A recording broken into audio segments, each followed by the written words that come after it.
What is up, everybody? How's it going, Bills Mafia? We're back after a couple weeks off. Um, I had the flu. We obviously had the Super Bowl, and so I wanted to wait to come back on till after the Super Bowl. Things kind of settled down a little bit, and my voice came back.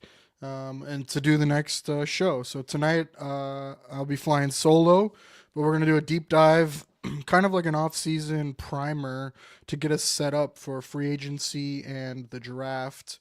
Um, so we'll first do reverse power rankings for the off-season. I won't do a reverse power rankings every week. I'll probably do four, I think, this off-season until week one. So I'll do tonight to start the off season. Then I'll do one before the draft, after free agency, and then I'll do one after the draft, kind of probably around OTA time, and then I'll do a final one after the preseason, before the season starts. So we'll start with reverse power rankings tonight. After that, the plans, I'm going to rank the top three and bottom three position groups for the Buffalo Bills heading into 2025. So where the roster stands right now, what are the top three position groups and the bottom three position groups for the Bills? And then we'll talk about those bottom three position groups and how the Bills can attack those in free agency and the draft and with trades. Like, what's the best option? What is available? And then after that, we'll go over a couple of the coaching changes, potential impacts, things like that. So let's get it started, man. Let's have a good show. Come, come on, man. Only on Do Champion Network.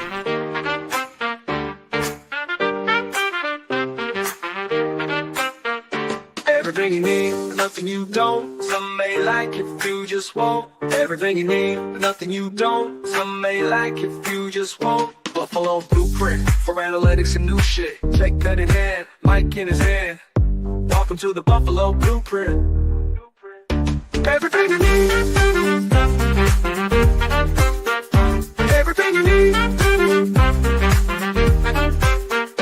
Everything you need, nothing you don't. Some may like it, few just won't. Everything you need, nothing you don't. Some may like it, few just won't. Buffalo blueprint for analytics and new shit. Jake pen in hand, mic in his hand.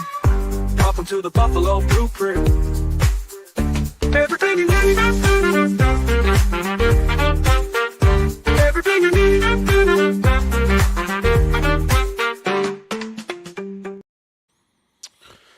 All right, well, I'd like to start off by thanking our show sponsor, Mackenzie Farms and Happy Holiday Tree Farms, for supporting this show all season long. Sponsors like them are what make Do Champions and this show, the Buffalo Blueprint, possible.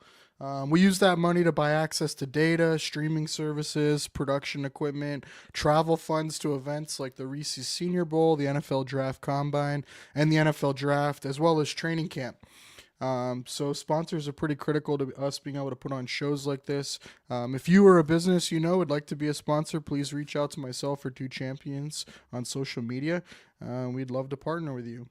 Now a quick word from our network sponsors, and then we will get right into the show.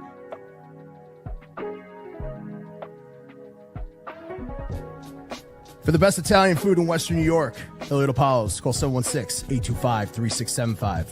The Lardon Construction Group. Fubo TV, the official streaming service of Do Champions. FanDuel, the official sportsbook of Do Champions. For all your summertime needs, beauty pools, as well as kayak pools.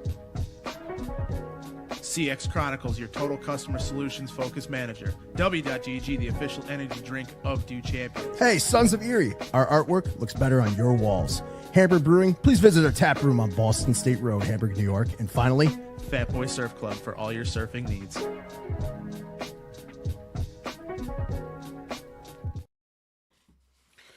All right, let's get into world famous reverse power rankings.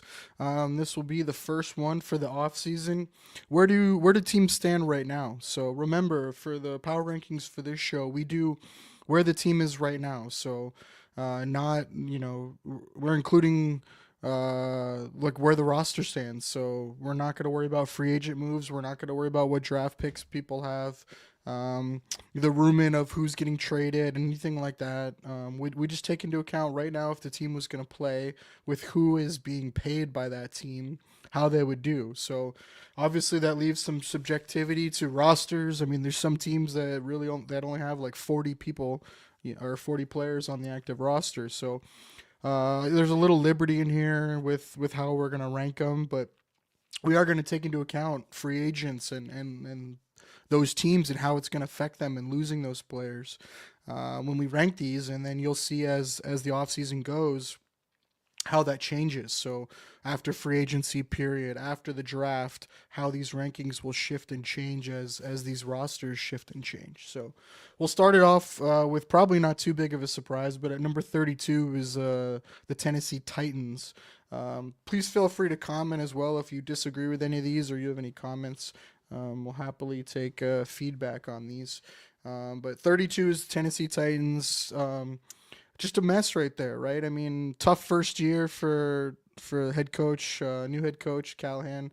Will Levis didn't pan out, and they still got to figure that out. So they got to figure out the quarterback and what they're going to do in the future. I think that defense has a lot of things they got to figure out. New GM, don't love the ownership group, and so they got a lot to figure out. That's why they're at 32. 31's the New York Giants. Is this the last year for Joe Shane and Brian Dable? They themselves a lot to figure out as well. Quarterback, what are they going to do with their draft pick? Are they going to try to sign a quarterback, a veteran? Are they going to try to draft a quarterback? They got to figure out something, and they got to start winning soon, or their tenure could be over. But that roster's got some turmoil and some turnover here, and there's not a lot of solid pieces there to build upon. Obviously Malik Neighbors, but outside of that, there's not a ton. 30's Cleveland. I'd probably put them lower, but they're still holding on to some good pieces. Obviously, Myles Garrett, what happens with him is going to determine where they go there. They got to figure out the quarterback situation. With Deshaun Watson going to miss the year. What are they going to do there? Who's going to be the placeholder for them at quarterback? But they do have some talent still on that roster. That's why I don't have them all the way at the bottom. But it is going to depend on what they do at quarterback and then what happens with Myles Garrett. But it seems like they really need to do a hard reset and gather as much draft capital as possible and start building, I think, for the future in 2 or 3 years instead of right now. Number 29 is the New York Jets. They're the same kind of situation, right? They went all in with a veteran quarterback. It didn't work out, and now they gotta reset, right? New head coach, new GM, and they got to figure out what they're gonna do, right? And they have some big decisions to make for the Jets. I mean, not only quarterback, but there's some roster decisions there. They're losing guys like DJ Reed. They got to figure out the offensive line. What do they do with wide receivers? They really just have Garrett Wilson, but you got to pay him after this year. So is that a guy you look to trade and get even more draft capital and kind of reset? They really do need to do a hard reset. With a new regime now, does that buy them the 2 or 3 years to do the right thing and just do a hard reset for the Jets? I think if they try to, salvage the roster with what they have and go for now, that would be a big disservice and a mistake. If I'm the Jets, I'm selling whatever I can, trading whatever I can, and gonna try to rebuild younger in the next couple years. So I have the Jets at 29 because they do have some assets and. We'll see what they decide to do. I think they have more flexibility than, say, a Cleveland or the Giants. 28's the Las Vegas Raiders. Obviously, more turmoil for them. Same kind of situation, right? What's the plan at quarterback? They don't have a lot of talent at all on that roster. I mean, obviously, you have the tight end and Max Crosby, but outside of that, there's not a ton. So, do they try to move a Max Crosby to gain a bunch of draft capital? I doubt they want to do that. That would be the smart thing to do. I think they're kind of in the same boat where they need to do a hard reset. and try to get as young as possible and build for the next 2 or 3 years, instead of trying to win now or salvage now. But we'll see what they decide to do this offseason, in free agency and the draft, and that'll determine where they move. But right now I have them at 28. 27 I have New Orleans. You can say all these bottom six teams are kind of in the same boat with no plan at quarterback, new coaches, a roster kind of in flux, and I think New Orleans is right there too. Right, they keep trying to win now and it's failed. I think they got to figure out what they're gonna do with Derek Carr. Kellen Moore, the new head coach, is gonna come in there, and he's kind of been a little back and forth with what he thinks of Derek Carr, and but they're in cap hell. Their aging roster.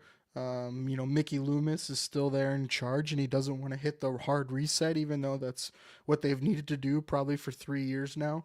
So I'm definitely worried about New Orleans. I don't think they're going to be a good team again.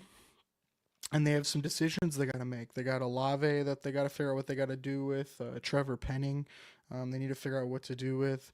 And they need to revamp that D line that's gotten old.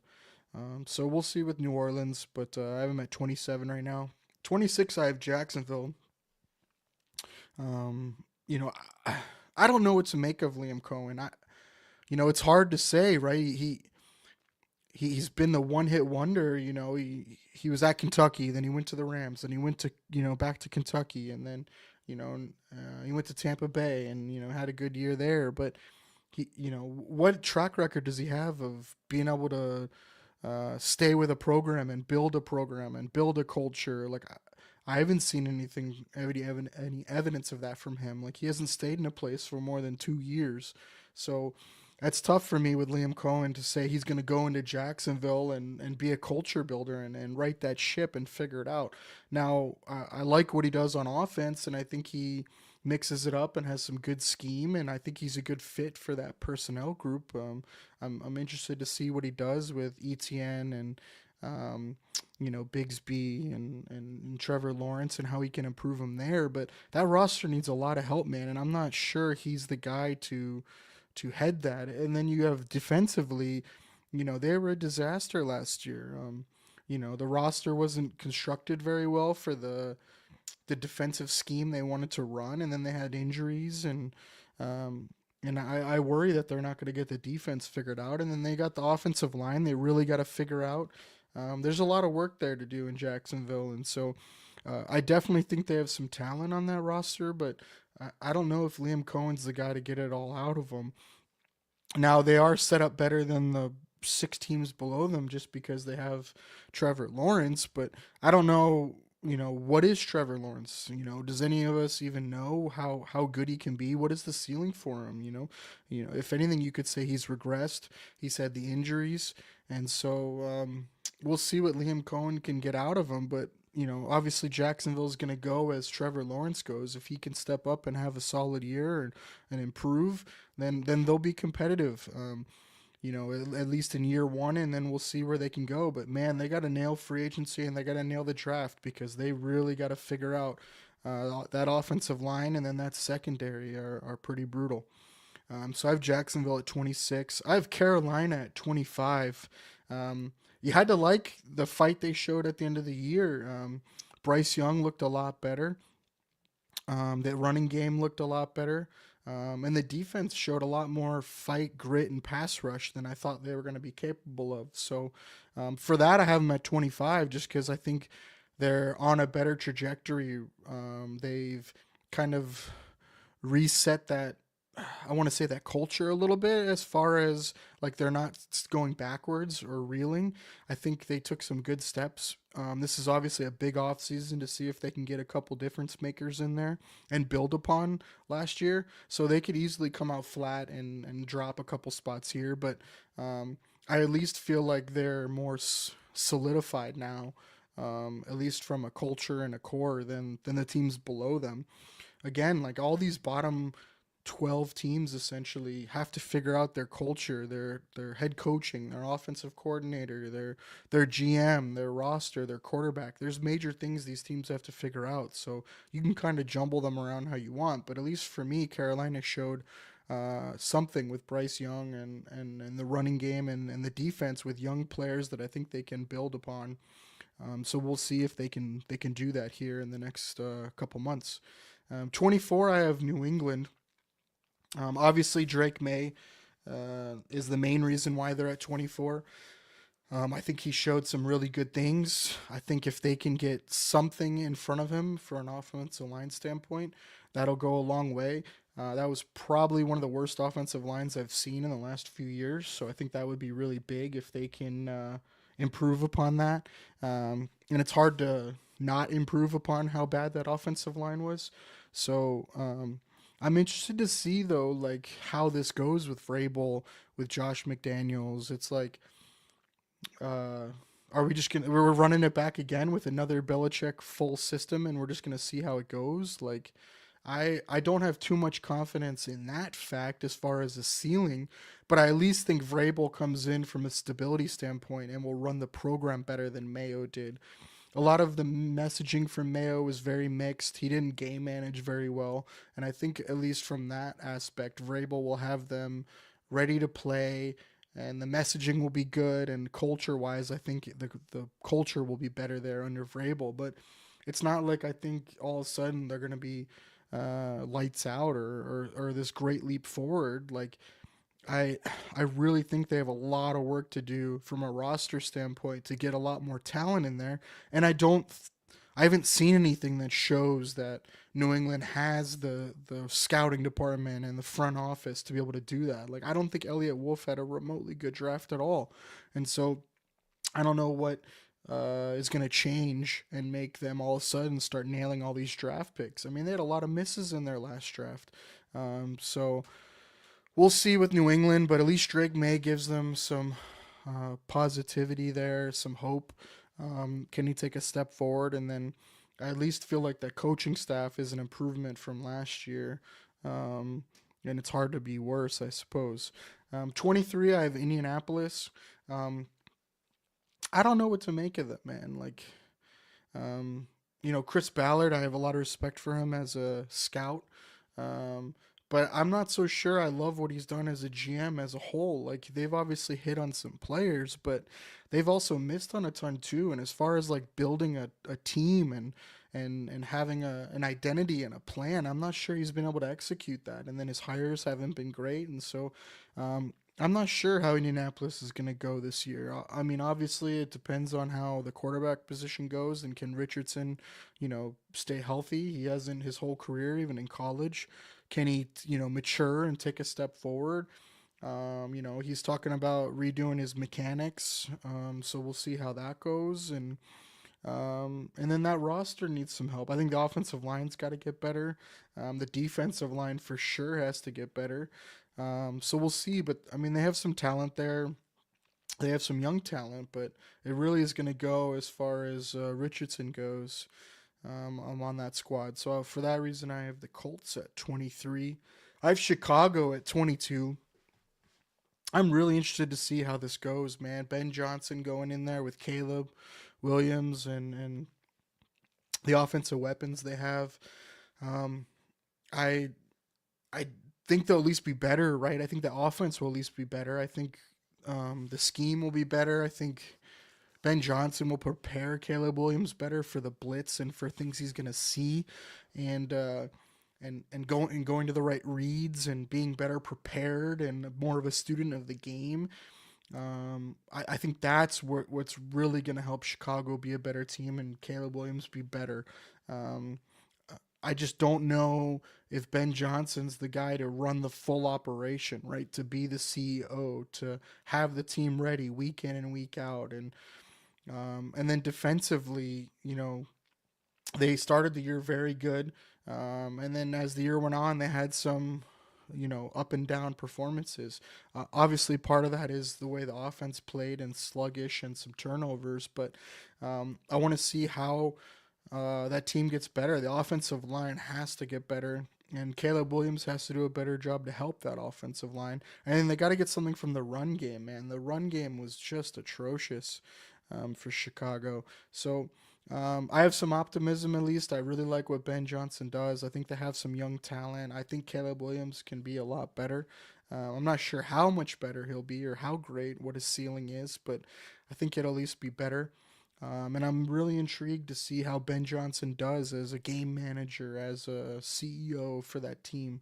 Um, but it's really hard to be worse than they have been the last couple of years. So Chicago at 22, I got Dallas at 21. Um, I think Dak gives them a nice floor. CD, Micah Parsons, but I don't trust Jerry Jones. I don't like their head coach hire. I don't like, the offense or defensive coordinator hires. I think it was very Jerry, very safe, very go with the guy very, um, just typical for them. There were so many other candidates out there they could have gone with. They could have even stuck with Mike McCarthy and what they had. I think injuries were a lot of the issue last year. They didn't have great depth. They were very thin, and then they had injuries to critical people, and that really hurt. You lose both your starting corners. You lose Micah Parsons for a time. Dak gets hurt. It makes it really tough, but that's also part of the problem with Jerry is I don't, as the GM, I don't think he's built a very good roster as far as depth goes. So they got to really hit and figure out the offensive line. They got to revamp the interior on the defensive line. They got to get bigger, more stout against the run. Linebacker was an issue. They got to figure out corner. Is Diggs and Bland going to be the guy? Can they stay healthy? So they got a lot of question marks, man. But like I said, I think Dak, CD, that gives them a nice floor, and Micah Parsons as well. So we'll see with Dallas. I got them at 21. I don't have a ton of faith in them though. 20, I have Miami. There's just so many question marks with them, man, and their cap situation's not in the best place right now. So, what can they get from Tyreek Hill? Can he have a bounce back year? Was it really the wrist? Or is he just finally, declining now, age getting to him, the attitude, can Tua stay healthy, that's obviously a huge one. Can that offensive line, run block this year, and can they figure that out? Defensively, they have a lot of questions. Like, what are they going to do with Javon Holland? They got to figure out that D line. I mean, obviously, injuries were big to Phillips and to Chubb, but you got to get more from the defensive line. Calais Campbell was a monster for them, but dude's 38. Like, I don't think he's coming back. So Miami's got some stuff to figure out. Linebacker, they got to figure out corner. A lot of questions and not a lot of money to do it with. And do you really trust that coaching staff to get the most out of anyone they get? I'm not sure Mike McDaniel has shown that he can get the most out of a roster, especially later in the season. We've seen them fade as the season has gone on repeatedly. And so, is that just going to be another thing? You got to think that staff's only got, is this their last year to prove it? I don't trust that ownership. I don't trust that leadership group. I don't trust the GM, Mike Greer. So I have a lot of issues and questions with Miami, and I don't see them improving that much. So we'll see. But I have them at 20 for that reason. At least they have the quarterback figured out and some skill position. 19, I have Atlanta.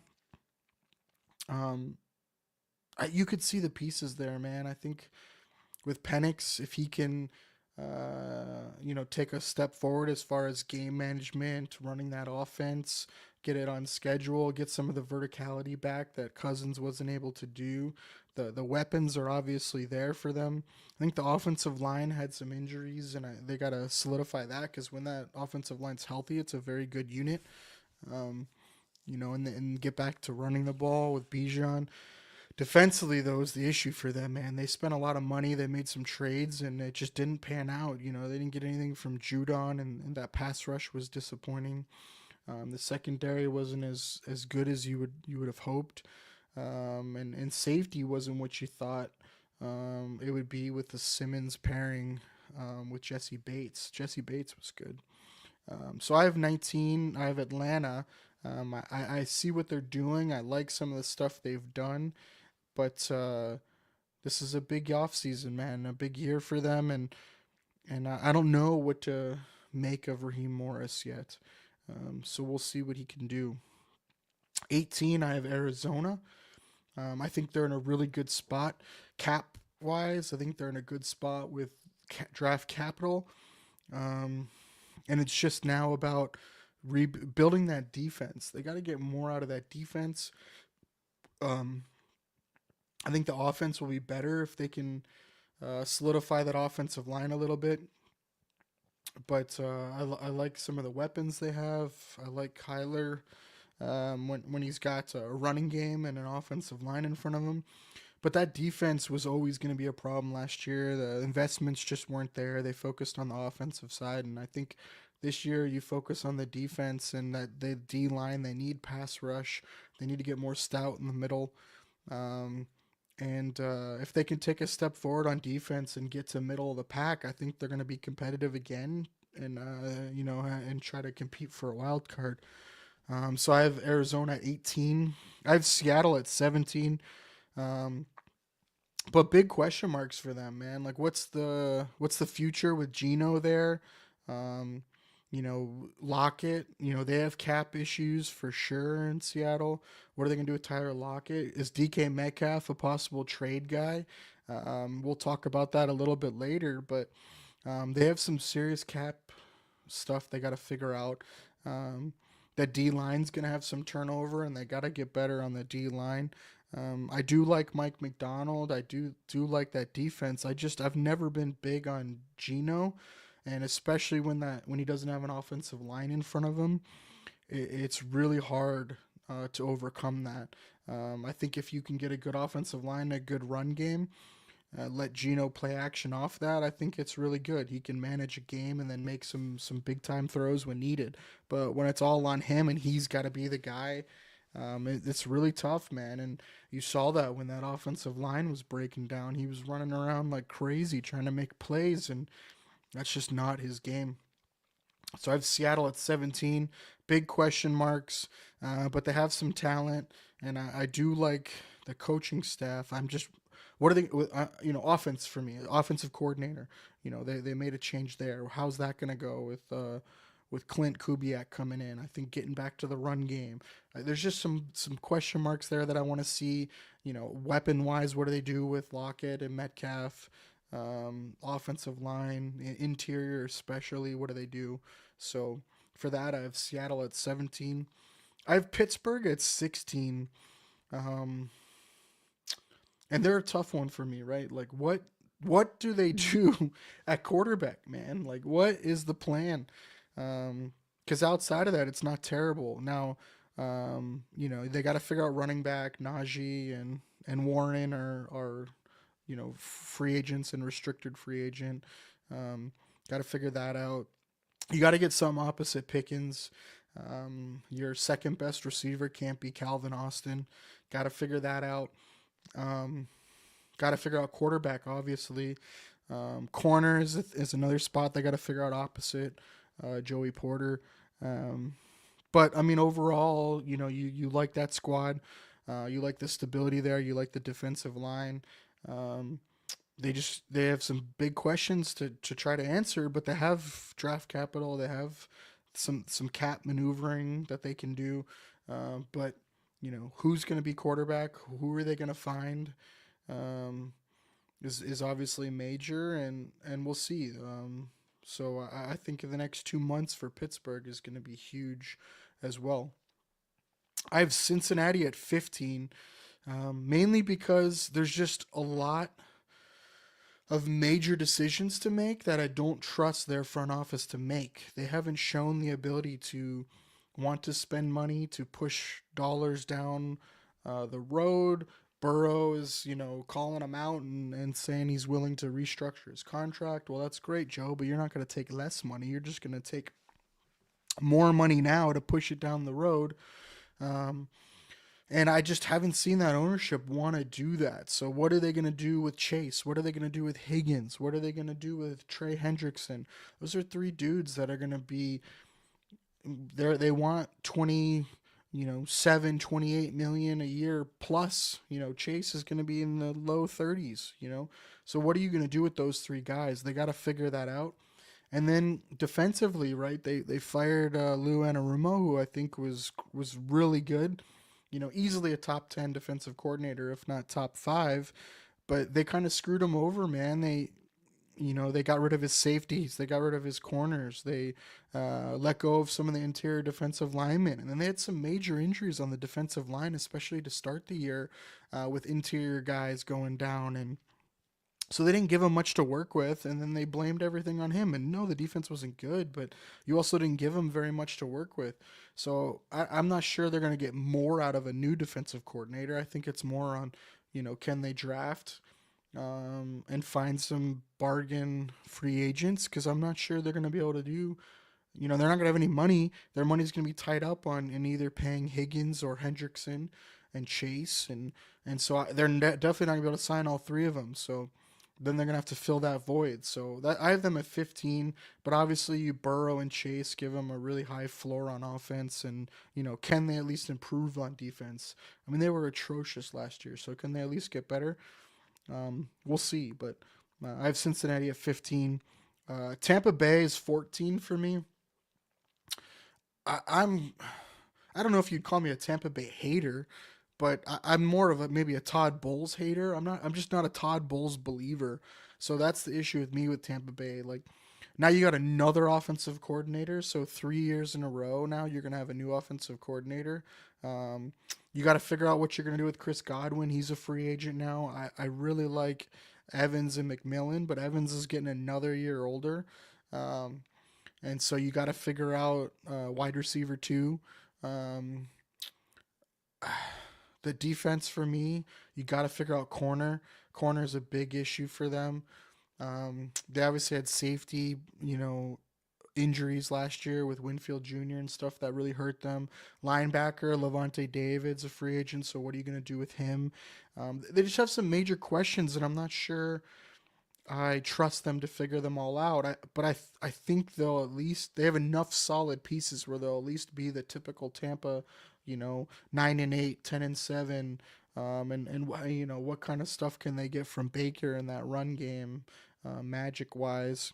I'm just not sure they're going to be able to figure out enough on defense to be the Tampa top 10 defense that really keeps them in games.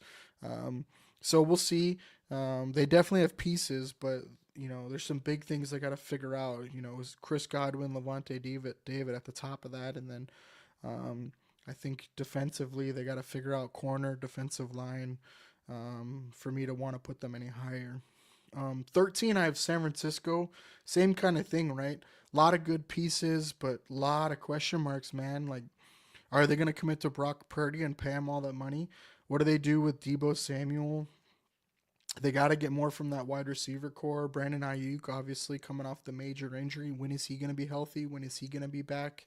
Um, running back, what is CMC done? When can he play? If not, um, there's a lot of question marks, man. That offensive line was not great, especially interior wise. They got to figure that out. Um, Defensively, they got to figure out corner. Travarius Ward's going to be a free agent. You like Lenore, but what do they got? Where are they going to be able to put at CB2 opposite of him? Um, Interior defensive line they got to figure out. So there's some serious question marks with San Francisco, but they've had good drafts. They've hit on guys. Shanahan will have them ready. Obviously, new defensive coordinator coming back in, or I guess a retread. So that should be good. They got to get more from that defense, man. It was not good last year. So, I think if they can get more out of that defense and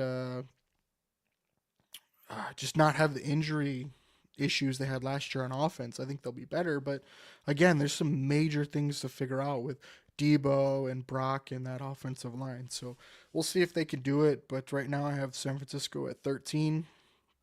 I have Denver at 12. I think they overachieved, especially on defense, but they definitely have some really good young pieces, and I think they can build upon that. For me, I just don't love Sean Payton's running back by committee.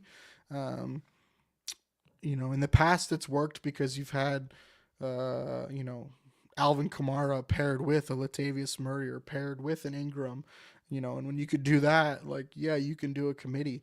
I'm not sure it works with three guys that are just, rotational replacement RB3 types. So they got to figure out running back. I think if they go big on running back in the draft early, there's a lot of good running backs.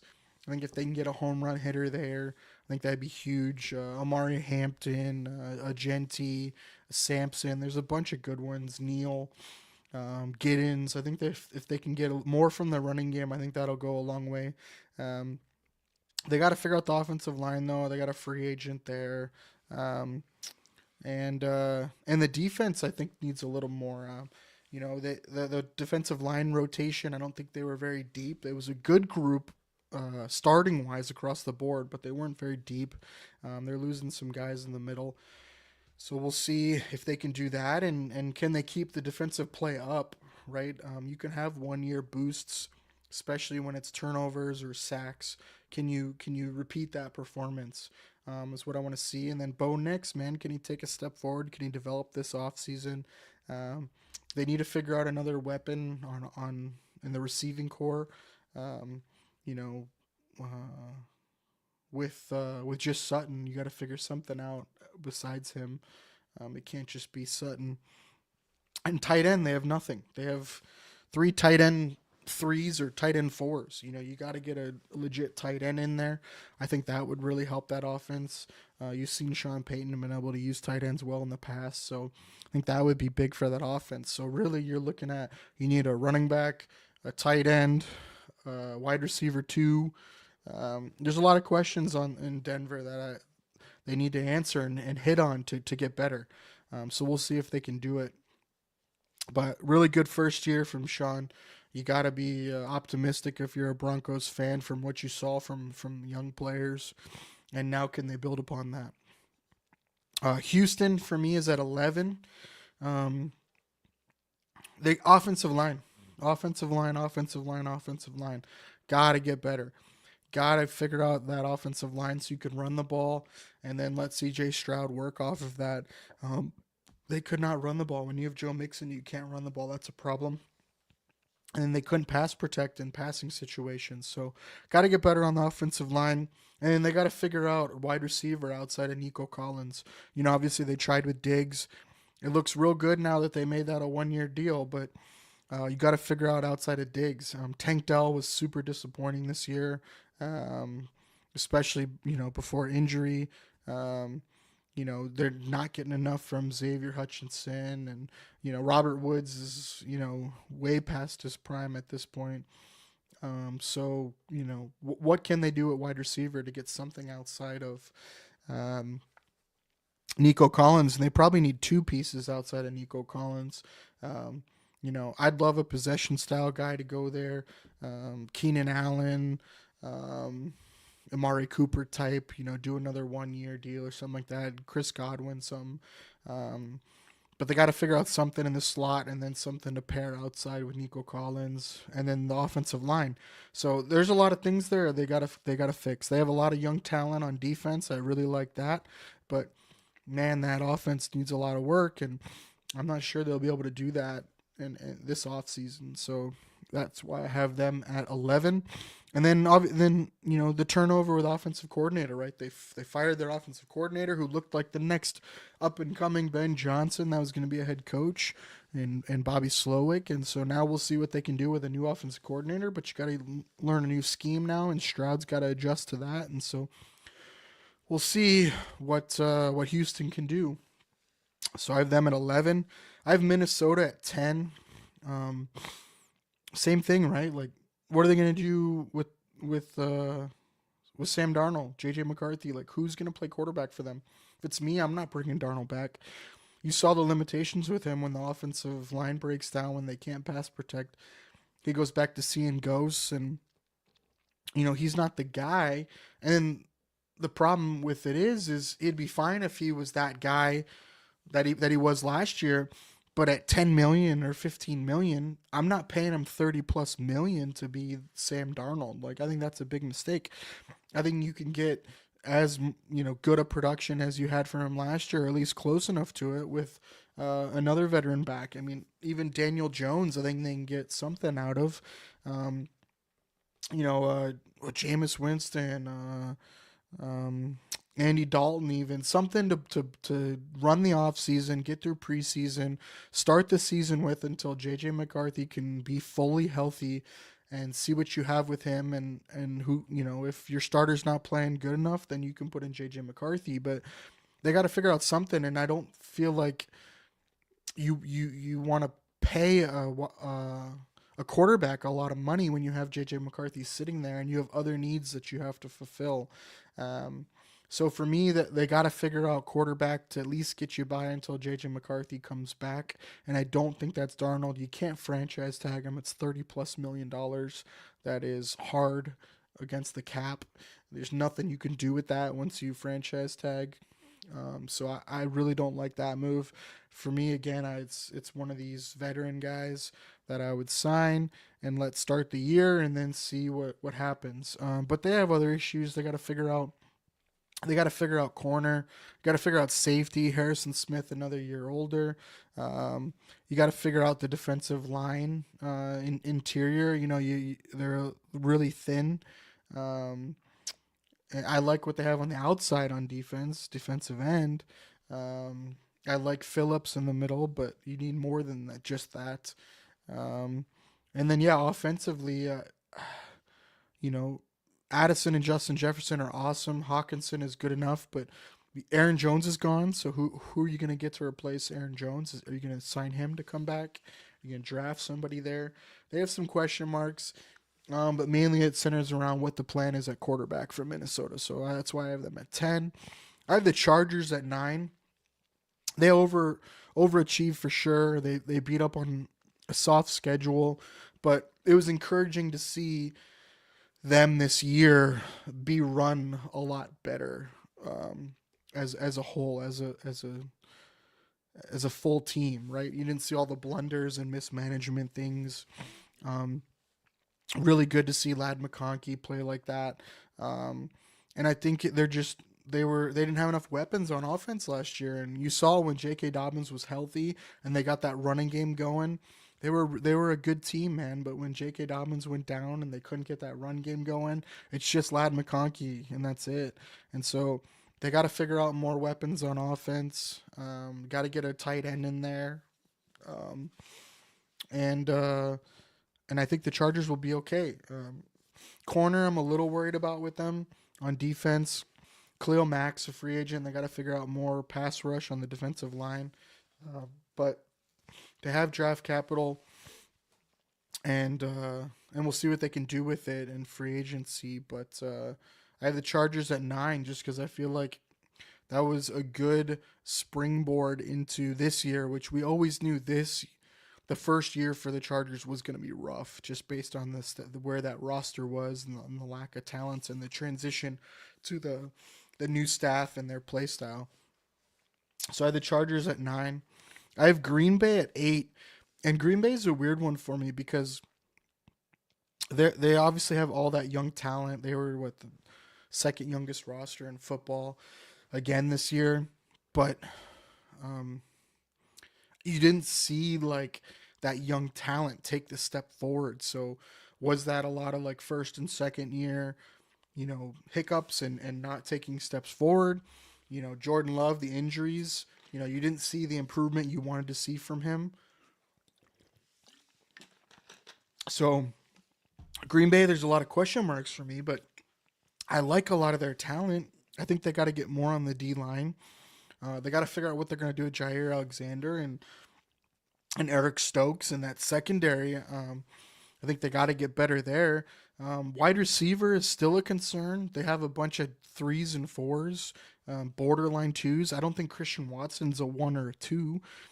Jaden Reed shows flashes, but then he'll disappear. Wicks and Dobbs just can't be. They're not steady enough. Too many drops, too much inconsistency. So they all show flashes or have good intangibles, but there's no alpha wide receiver one that wants to step up and be the guy there. So they got to figure that out. Last year going into the season, I never would have thought this year I'd be saying they need to figure out wide receiver, but they really do. Tight end, just injuries for me. I like Kraft and Musgrave, but dudes can't stay healthy. Offensive line, they got to figure out a little bit of depth there.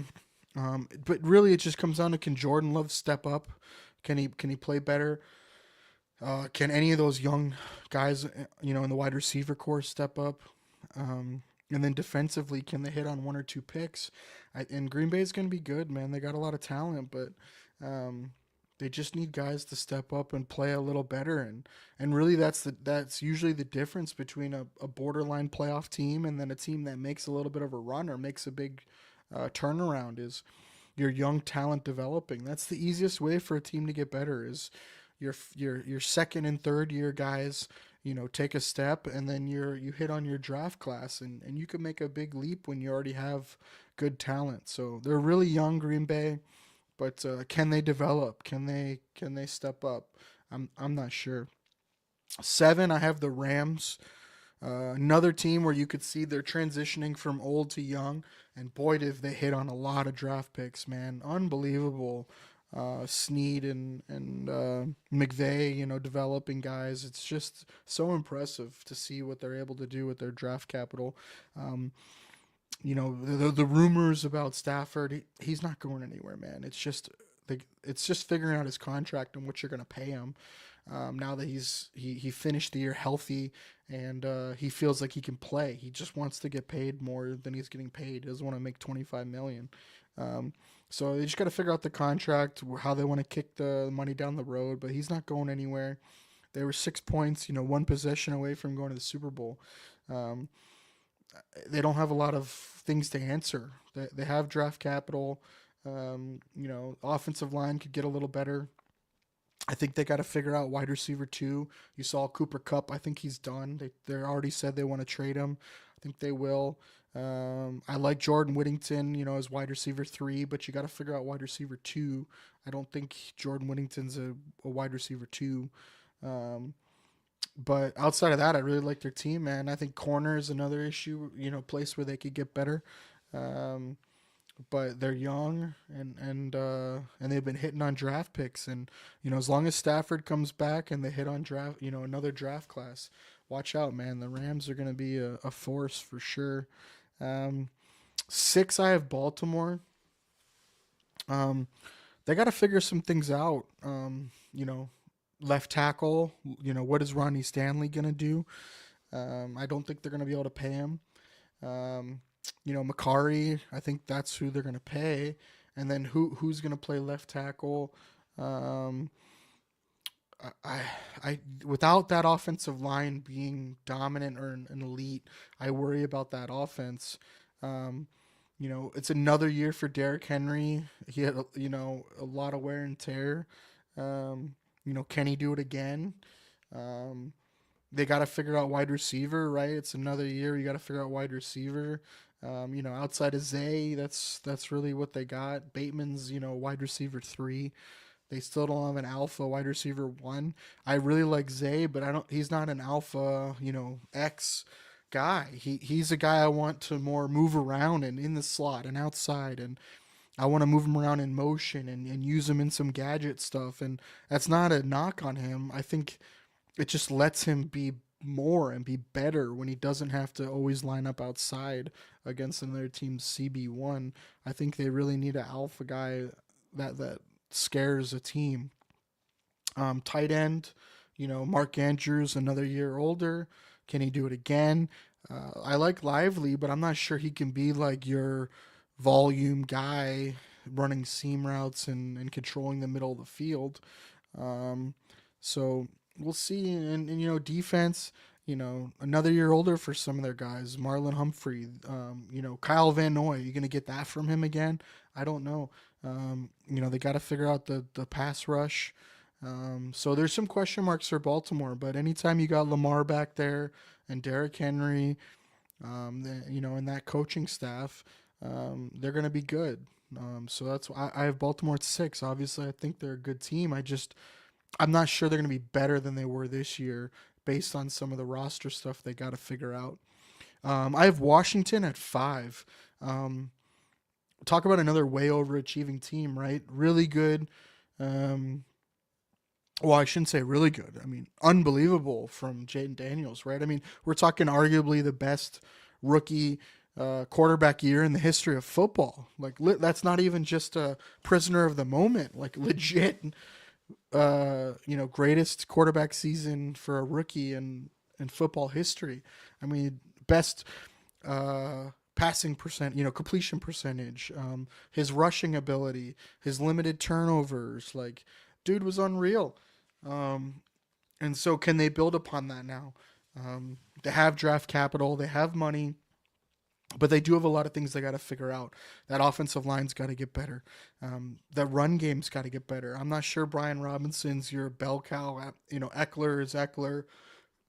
They got to get more from that run game consistently. They need a guy who can break a game open, who can break a play, and take one to the house and threaten defenses. So they have to, focus more on the run game. I'm not sure you're not respecting anything in that backfield outside of Jaden Daniels. It makes that RPO so much more deadly. Look at Baltimore when you add Derrick Henry. I think that would really open up that offense. And then they got to figure out something outside of Terry McLaurin. Diami Brown's a free agent. Zacchaeus is a free agent. And I don't think those guys are really legit wide receiver 2s. So they got to figure out the wide receiver core outside Scary Terry. And then tight end 2, Zach Ertz, another year older. You saw the injuries. He played great when he was healthy, but he couldn't stay healthy. So you got to figure out tight end there. Like I said, offensive line. And then defensively, they got a lot of things they got to figure out. That D-line, there's going to be some turnover there. Corner, I don't think Lattimore is going to be the answer for them, man, when he is healthy, which is rare. He was getting burnt pretty bad, so they got to figure out corner, linebacker, and so they got a lot of questions. But boy, did they hit a lot their first, the first year, and so can they build upon that? They have money, they have draft capital, so I have Washington at 5, but they got to make a big splash, man. I think they could use one of those big DNs. If they could trade for one of them, that would be huge. Hendrickson, Crosby, a Myles Garrett, or can they trade for a big wide receiver? Could they sign T. Higgins, something like that? I think would be what I would swing for if I'm them. While you have Jaden Daniels cost controlled. I have Detroit at 4. I'm betting on them not having the most defensive injuries I've ever seen in my lifetime watching football. I think guys will come back. I think they'll be better depth wise. The thing that worries me, is obviously losing your offensive and defensive coordinator is a lot. It's really hard to replace those guys. You saw Philly have to do that 2 years ago, and they took a step back. And so, can Detroit replace the offensive and defensive coordinator successfully? And then they got to shore up some stuff. Offensive line, defensive line opposite Hutchinson, interior defense. They have some guys, free agents. They just got to get more. Corner. So we'll see. If they can hit, but man, they've been drafting well. They got some good pieces on offense, young pieces. It's just what can a new offensive coordinator get out of Goff and those pieces, and a new defensive coordinator. Man, can you get more out of that defense with those guys coming back healthy and a couple new pieces? So we'll see with Detroit. Lots of turnover and question marks, but they have some really good building blocks. Number 3, I have Buffalo. Anytime you have, now the reigning MVP, but, top 2, 3 quarterback, it's hard to drop too low. And I think for Buffalo, they have a, we're going to talk about that here in a little bit, but they have a couple areas where I think it's pretty easy for them to improve, and otherwise they're really solid. The O line is really solid and it's locked up for the most part. Outside of arguably their worst piece in their left guard, all the other guys are locked up and coming back. Really like the coordinators, situation and how they're all coming back again. And you have another year of Joe Brady and Aaron Cromer and Ronald Curry, and so I really like that. Defensively, I liked what I saw from Babbage as a first year guy. You could see them trying to do some new things, lean into some new things.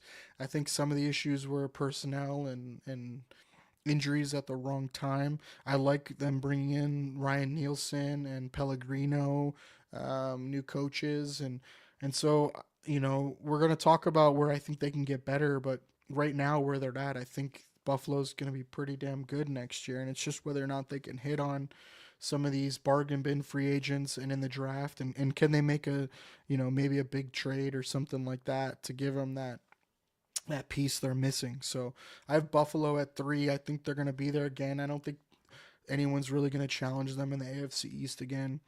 And so I have Buffalo at 3 right now. I have Kansas City at 2. Um, Again, it's about like who you're bringing back. And I think they're bringing back a lot of talent. They do have some question marks, though. They really got to figure out left tackle. I think they're stuck at right tackle with Jawan Taylor, so that's an issue. Um, they got to figure out the Joe Tooney contract. It's a problem.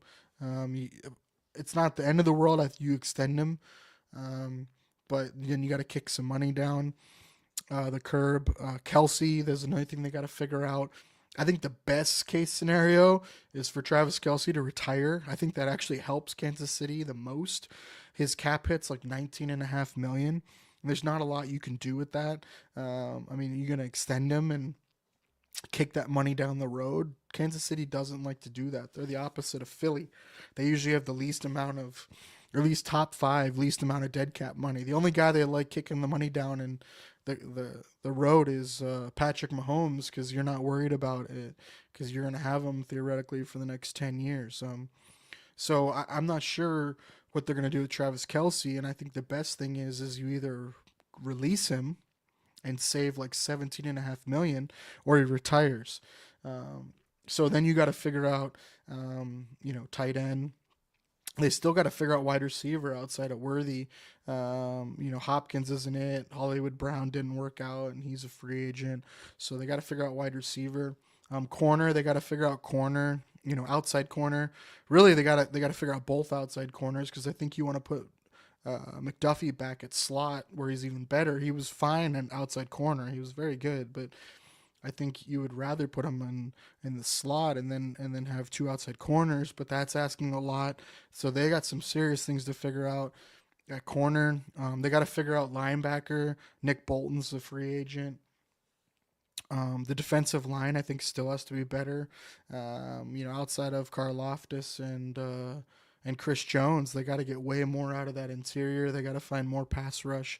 And so they have a lot of things they got to figure out, and it's not like they have a lot of cap room. So, they got to figure out that run game and how to get that going. So Kansas City has some things to figure out. But again, you got Andy Reid, you got Spagnuolo, you got Veach, you got Mahomes. They'll be just fine. But I have them at 2. And then not a big surprise, I have Philly at 1. I always respect the reigning champs. I don't think there's that much of a gap between Philly, Kansas City, Buffalo, Detroit, Washington, Baltimore, and even the Rams. You saw that when Philly played the Rams. I think Philly just is a bad matchup for Kansas City, and then they played a really good game, and that's why it looked like the way it did. But it's not like Philly's like light years ahead of the rest of these teams. They do have some things to figure out. They do have free agents, Milton Williams, Sweat. Between those guys, that was 4.5 sacks in the Super Bowl.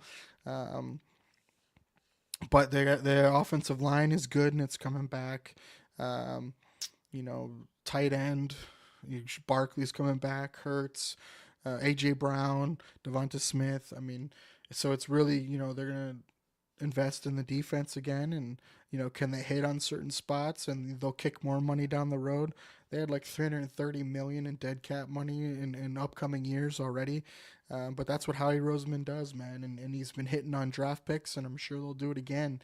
So I got Philly at number 1. We will do the next iteration of reverse power rankings. I think the way I want to do it is probably the week before the draft. So I'll do it the Friday night before the draft. And then I'll do another, and that one will be, post free agency and trades. And that'll kind of get us ready for where the teams are going into the draft. I'll do another one after the draft. I'm not sure if I'll do it like the week after. I might wait a couple weeks to see after rookie minicamp and OTAs. I might do it after that and kind of see, where they have guys and who signs who and any later trades.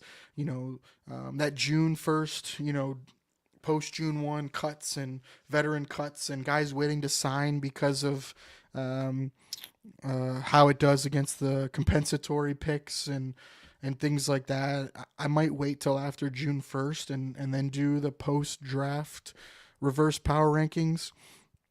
And then I'll do the one before the actual season starts. So after preseason, when we see how battles go and injuries and any late trades or anything like that, I'll do it right before the season. So 3 more reverse power rankings before the season starts. But again, that's going to be spaced out over the next few months.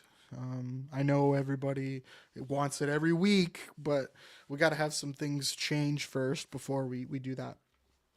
All right, so let's roll into some prep work here for the offseason. So for the Bills, I wanted to rank where I see the 2025 Bills right now, their top 3 position groups and their bottom 3 position groups.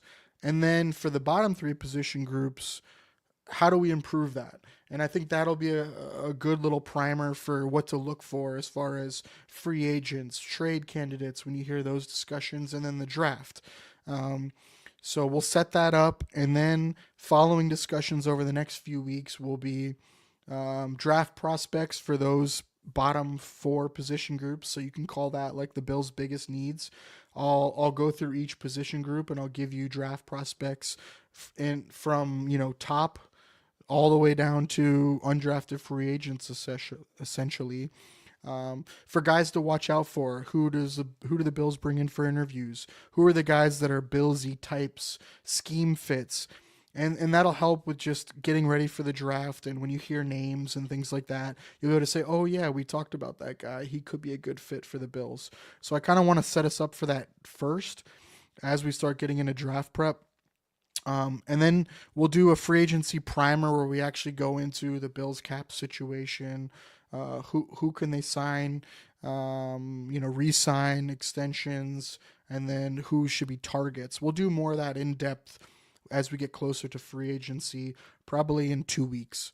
And then we'll probably do, I'll probably have someone come on that will break down some of the position groups that we're interested in improving.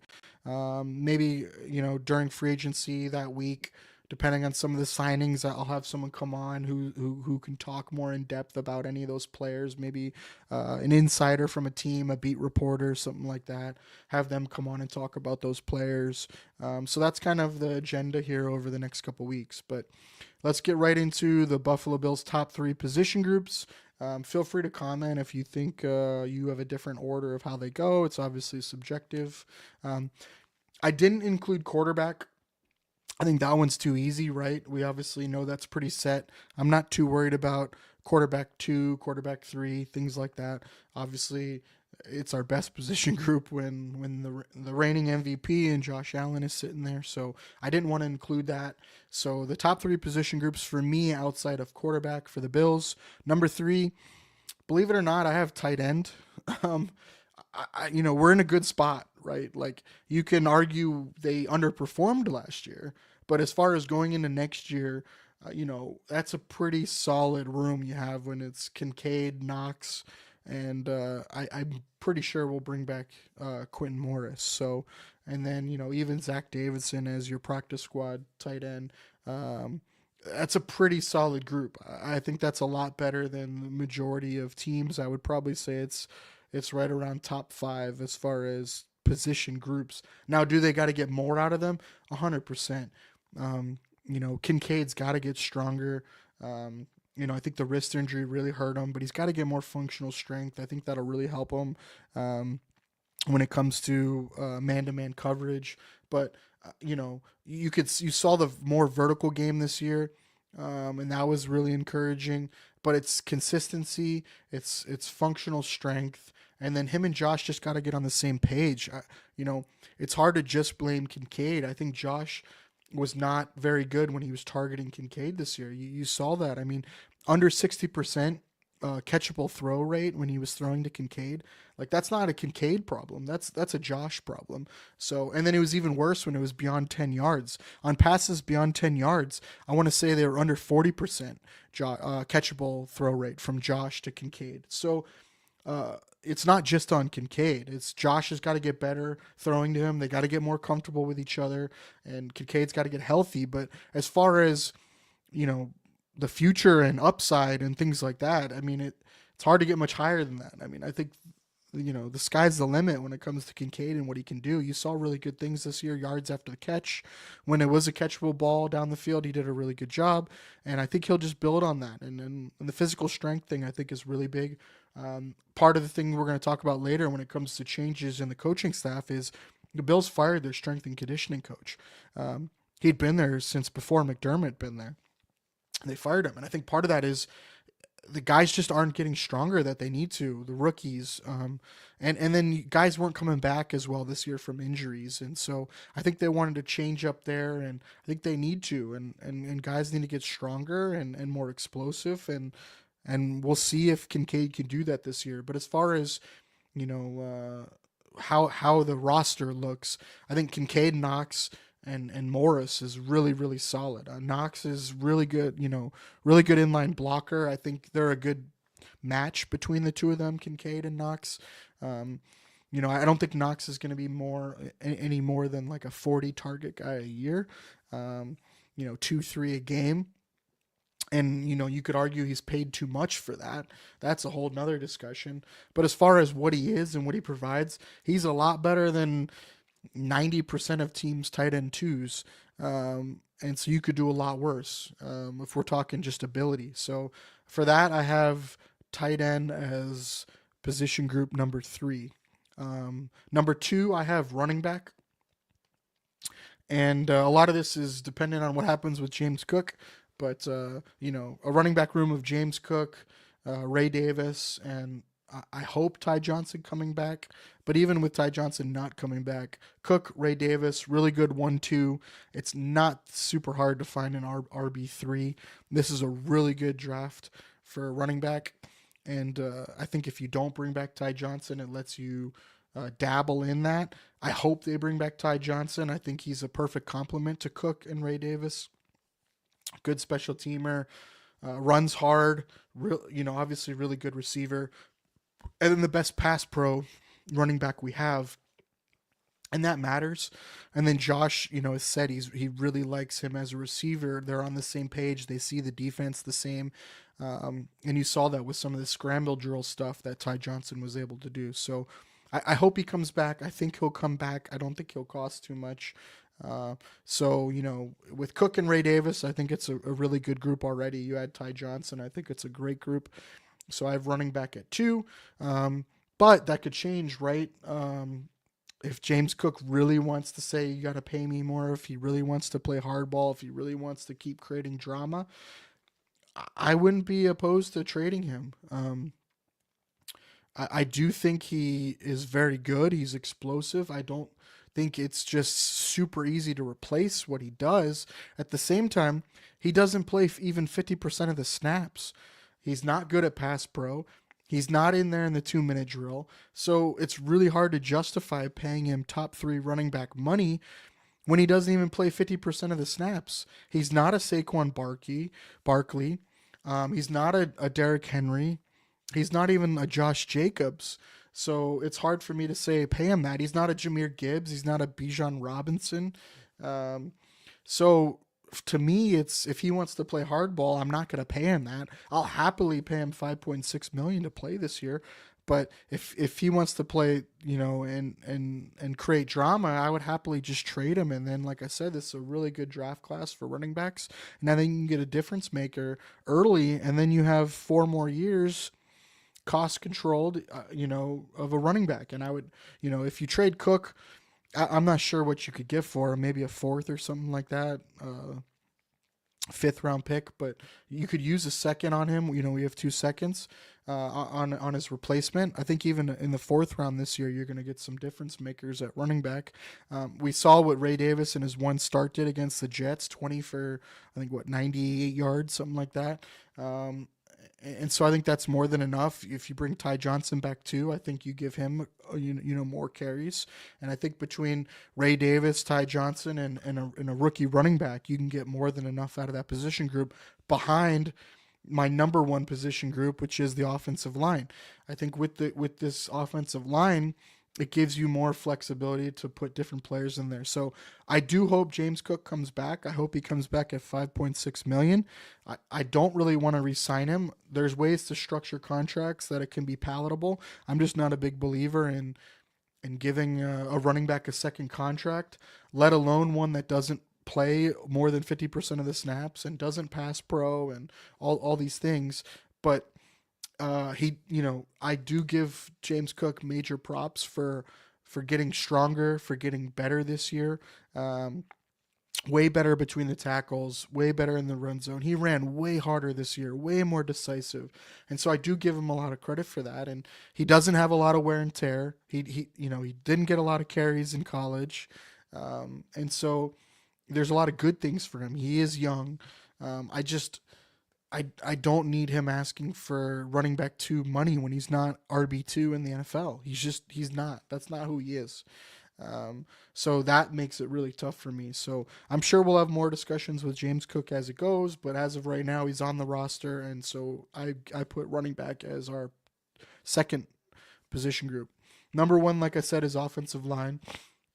It's hard to not love the offensive line. I think Deion Dawkins is easily a top 10 left tackle, probably top 5 left tackle in football, maybe even flirting with top 3. Spencer Brown is flying up the rankings as a right tackle, probably top 10 right tackle after this year. Both those guys, freak athletes, great in pass pro, and then really good in space and in the run game. So you have both those guys locked up. And then, Torrance, you saw another step forward this year, especially as the season went along when him and McGovern, their communication got better. There was some miscommunication, I think, between those two earlier in the year, but Torrance played really well as the season went on. He did a really good job in one-on-ones against some really good defensive tackles, Chris Jones included in that. And so that was good to see. And then McGovern at center, man, boy, did he step in. Like we said early, you could see that there were some communication things they were figuring out, but no snap issues, all year. And he really took, command of that offense, and him and Josh were on the same page with protection callouts, probably after, about week 7, it only got better.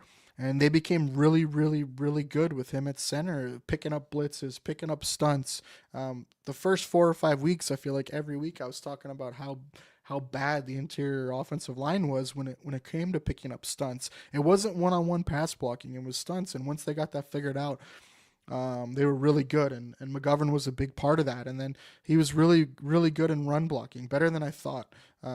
I've always liked him in pass pro. I think he sets a really good depth. And that was the difference between him and Morse. Mitch Morse was a really good player, but he couldn't anchor very well. And so you would see him get pushed back into the pocket. And that really messed with Josh being able to sit in the pocket or even step up in the pocket because he felt like that pressure was coming right in his face. And so with Torrance emerging, with McGovern now in there setting a good anchor, and then with David Edwards on the left side setting a good anchor, you saw that this year. The depth of the pocket was so much better, especially midway through the season, through the rest of the year. It was a lot better. So I give a lot of credit to McGovern for stepping in there, and I really think they found something there. It just depends on what they want to do with his contract. Do they want to extend him? You have Cedric Van Pren Granger that you drafted last year. That when he did play, he looked pretty good. But what do you want to do with him? There's some things to try to figure out there. But really, the only question is Edwards on the left, at left guard. Do you want to extend him? Do you want to bring him back? If you cut him, it's a $4 million cap saving. He's about a $5 million cap hit this year. You have guys on the roster that could play left guard, and Tylen Grable, Alec Anderson, Cedric Van Pren Granger. So if you wanted to get younger and cheaper, you could. Edwards, is the weak link on that line, but it's not like he's bad. He was a serviceable starter level. So it just depends on if they want to save money there, what they want to do with him. But otherwise, the other four on that line are going to be coming back, and they've played at a really high level. I mean, Connor McGovern was easily a top 15 center, if not top 10 towards the end of the year. And in some of the metrics for pass block win rate, he was like eighth. So he played really well. So it's really, what do you want to do with Edwards on the left side? But otherwise, he's under contract for next year. So I have the offensive line as the number one strength. And I don't really think there's anything they need to do there as far as add more pieces. Yes, you could draft another developmental guy late. I trust Cromer to have those guys figured out, but they're set there, man. They're in a really good place, and that's really encouraging because, boy, the offensive line, I can't tell you how many off seasons that was the number one concern for me. I mean, even as recent as 3 years ago. So it's really good to see them solidify that, and boy, everyone took a step forward on the offensive line this year again, which is great to see. All right, so to round out the top three position groups for the Bills going into 2025 is tight end at 3, running back at 2, and O-line at 1. Not a huge surprise that it's all on offense. Bottom 3 position groups for me on the Bills. I actually have 4. I think for me, 3, there's 2 that are tied at 3. 3A for me is wide receiver. Their wide receiver core is good. So like with what they have under contract, I like Keon Coleman. I like Khalil Shakir. And I like Curtis Samuel when he's healthy. Big caveat there, when he's healthy. But those 3 guys are pretty solid. But they need more, right? If Matt Collins is a free agent, I think they really need to bring him back as your 4 or 5, special teams guy, glue guy. They used him as a big tight end. I like that inline blocking. And so I think they should be able to bring him back. And so if they do, then it's Keon, it's Shakir, it's Curtis Samuel, and it's Matt Collins as your 4 guys. But you need to add to that. And I think where you need to add to that is arguably the alpha, the wide receiver 1. You saw when Cooper came in, it changed the offense. Like, Cooper might not have had major production. I think a lot of that was the wrist injury, but the offense scored 7 more points, averaged 7 more points per game in games where Cooper played.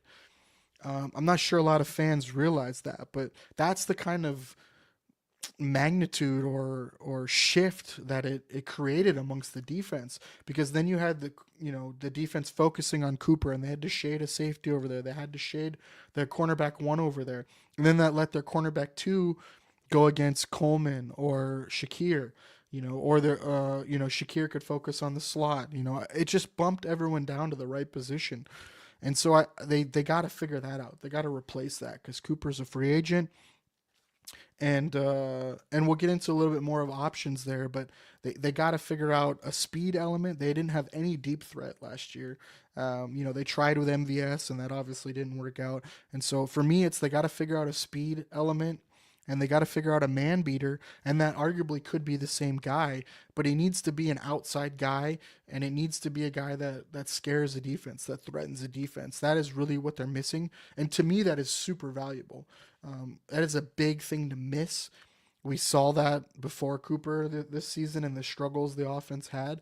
And so that's why I have it as a bottom 3 position group, because you got to get Matt Collins back. I do think that is an important piece because of the things he provides to that group, and it's not expensive, so I definitely think it's worth the investment. And then you got to figure out, you could call it wide receiver 1, but whatever. They need an alpha speed outside guy. It doesn't necessarily mean he needs to get like 100 targets. It's more of what he can do, the role he can play. So that's why I have them at 3A. We'll get more into how they can improve that here once I run through the rest of them. 3B for me is cornerback 2. They got to figure that out. They have a good track record of at least finding something serviceable, but I think a lot of us want more than that. And that trade for Rasul Douglas was really nice. To have the plan was Trey, right? And then Rasul Douglas. And then you had Kyer Elam, and that was your set guys then with Benford. And so, Benford ends up being the one. Trey obviously has the injuries. Rasul now is going to be a free agent. I don't think you want to bring him back at his age. You kind of saw that last year.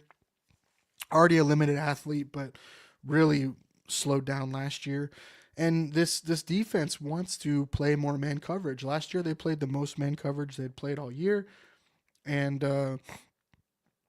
I think that's something they want to get more into with some of their hires. We'll talk about that later tonight. But Ryan Nielsen and Pellegrino, the cornerbacks coach, like both those guys are coming from man coverage type schemes. So I think that's something they want to do more of. Benford's more than capable, but you got to get a CB2 in there who can do that. So who's going to do that? I think that's a big question mark for me, because boy, did we really struggle. And they really picked on whoever was at cornerback 2, especially when Rasul Douglas went out. So that's a big question mark for me. They got to have that figured out. And I think when you have solid coverage, it gives the pass rush more help, which, no surprise, that's my top 2 position groups is the D line. So D tackle, D end, those are the biggest needs for the Bills.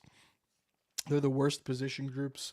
They have got to improve. For me, that's where all the money and investment should go, is D end, D tackle, and then CB2 and wide receiver 1. But D tackle, I have at 2. You have Ed Oliver. You have Daquan Jones signed for 1 more year.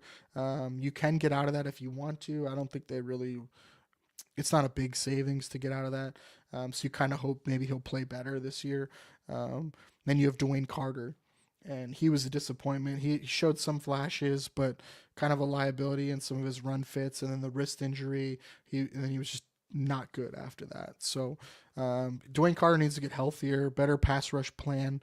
But he's more of like your defensive tackle 4 or 5.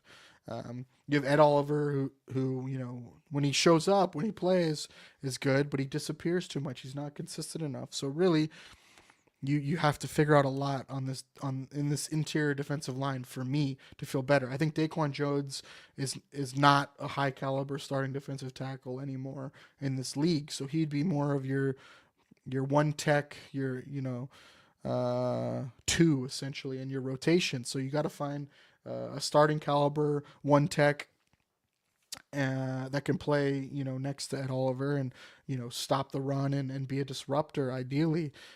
This draft is really good for defensive line, both D tackle and DN. And so I really hope the Bills can target that. Cost controlled D lineman would be massive for this team.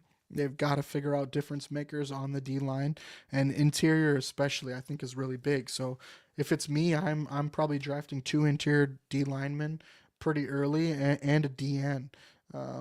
But I really think they need to add 2 defensive tackles, either in the draft or in free agency. In a minute, we'll get into some of their options, but there's not a lot of great options in free agency, and they're pretty damn expensive. Like a 4th defensive tackle, like in your rotation, is going for like $8 to $10 million.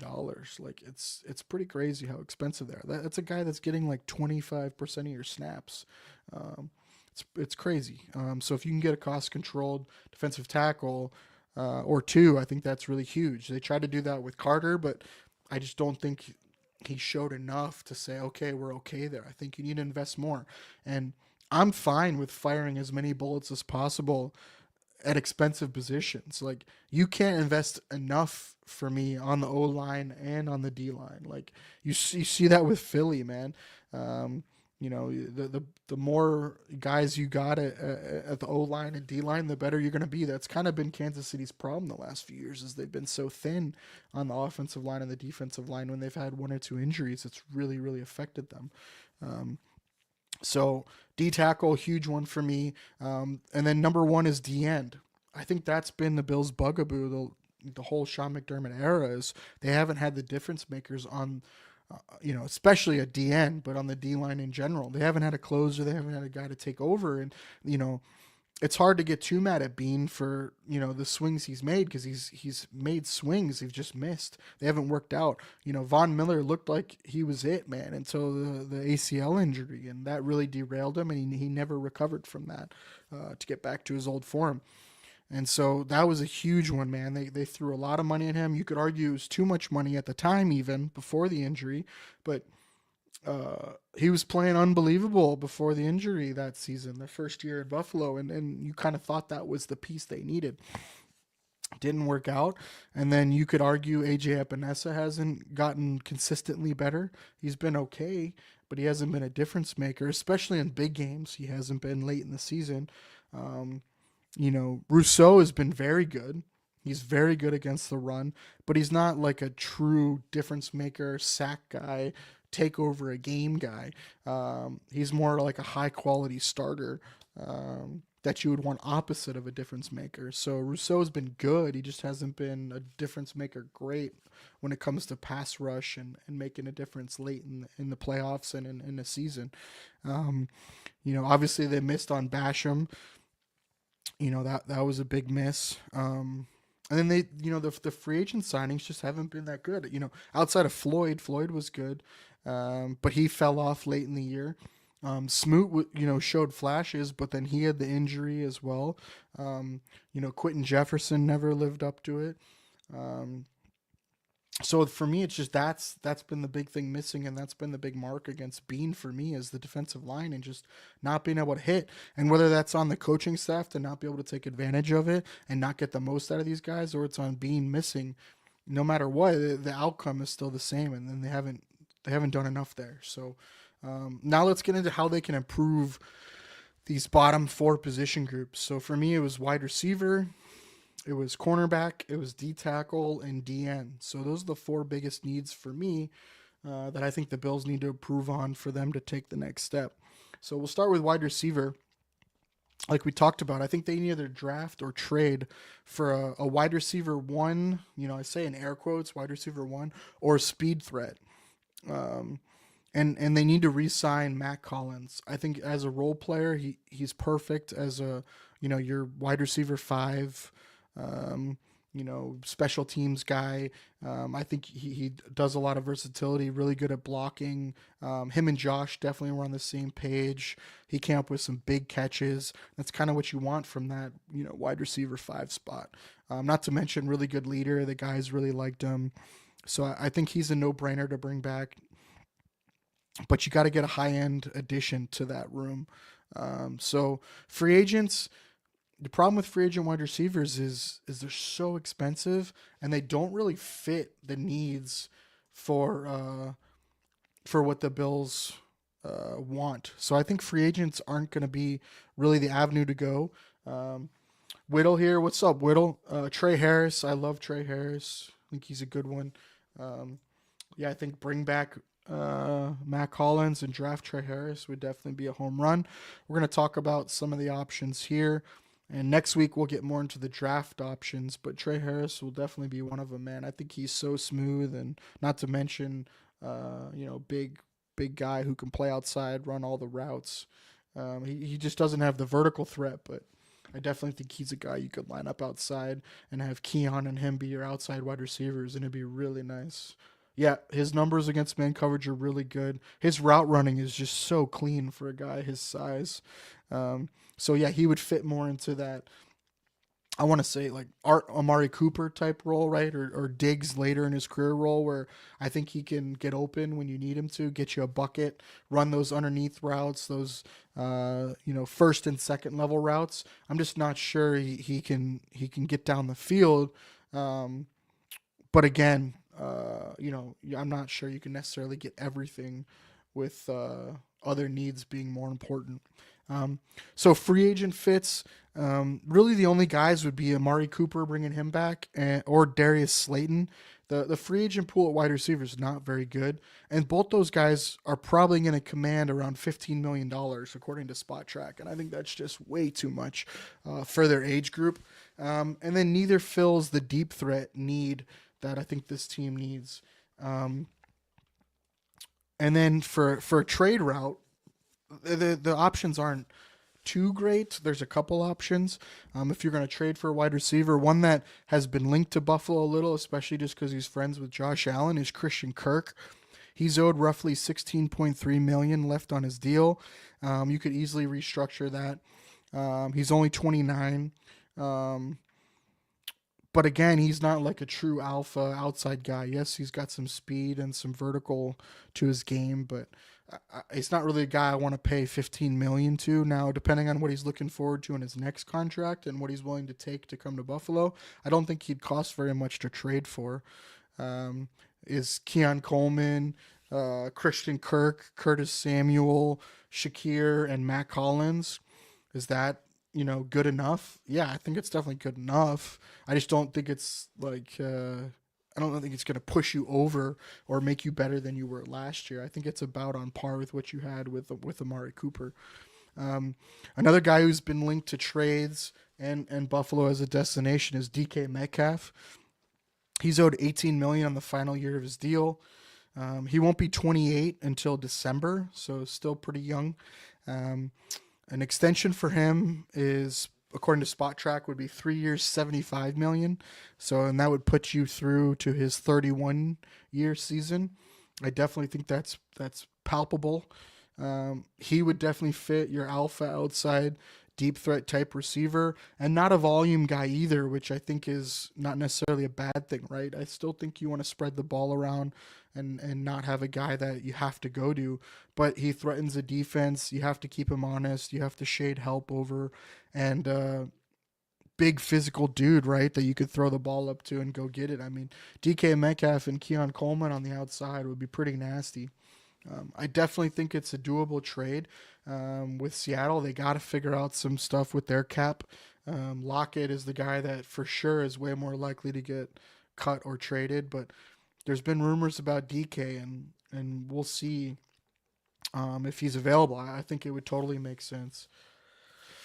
DK's a crash out. He might be, man. I don't know. We'll see. I don't necessarily think he's a diva though. But and I think he wants to go to a winner, especially if you extend him. And he's never been a guy that demands more targets.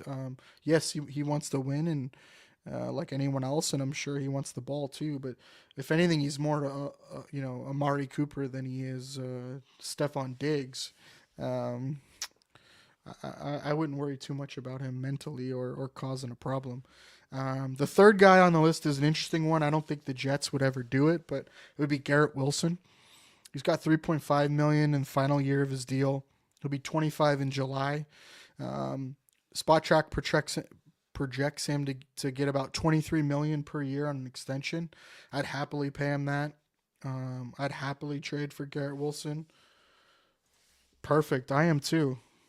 That means they're good enough to warrant that. I don't think the Jets would trade him in the division. I'm not sure the Jets would even trade him.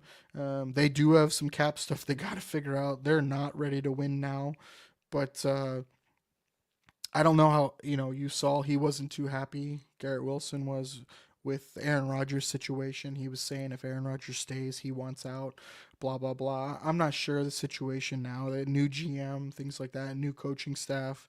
So we'll see how that can smooth things over. But boy, if he became available, I'd be willing to trade some ridiculous amount of cap or draft capital for Garrett Wilson. I think the dude's a stud. and I would happily pay a 25-year-old wide receiver with his skill set. Draft compensation for DK, I don't know, man. I've heard it all over the place. That's kind of what makes it tough. Now, last year they were talking about what it would take to get him, and it was like a fourth or something, a third. But that was the remainder of that year, and then this year at 18 million. Now he's in the final year of his deal, so I think that hurts the market a little bit. But I don't know. Would you give up a fourth or fifth for him? I'm, and then you have to pay him, right? So I would. He's only 28. People think he's like way older than he really is.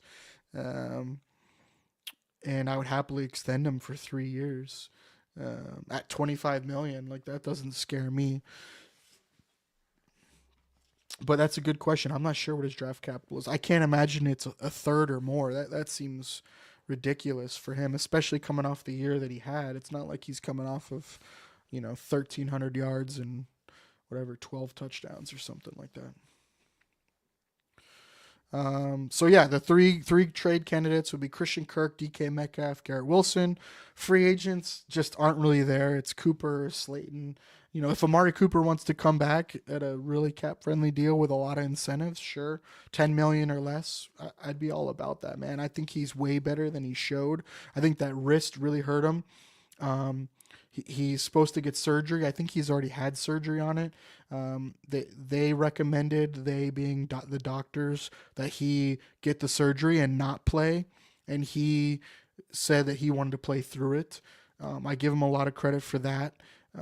You could definitely tell it hurt him getting off press coverage, those 50-50 balls, some of those drops that were right in his hands. But again, he's going to be, 31 going on 32. So it's not something I want to commit 15 million plus to. I'd rather do that to the defensive line than bring back Amari Cooper. A lot of good draft options.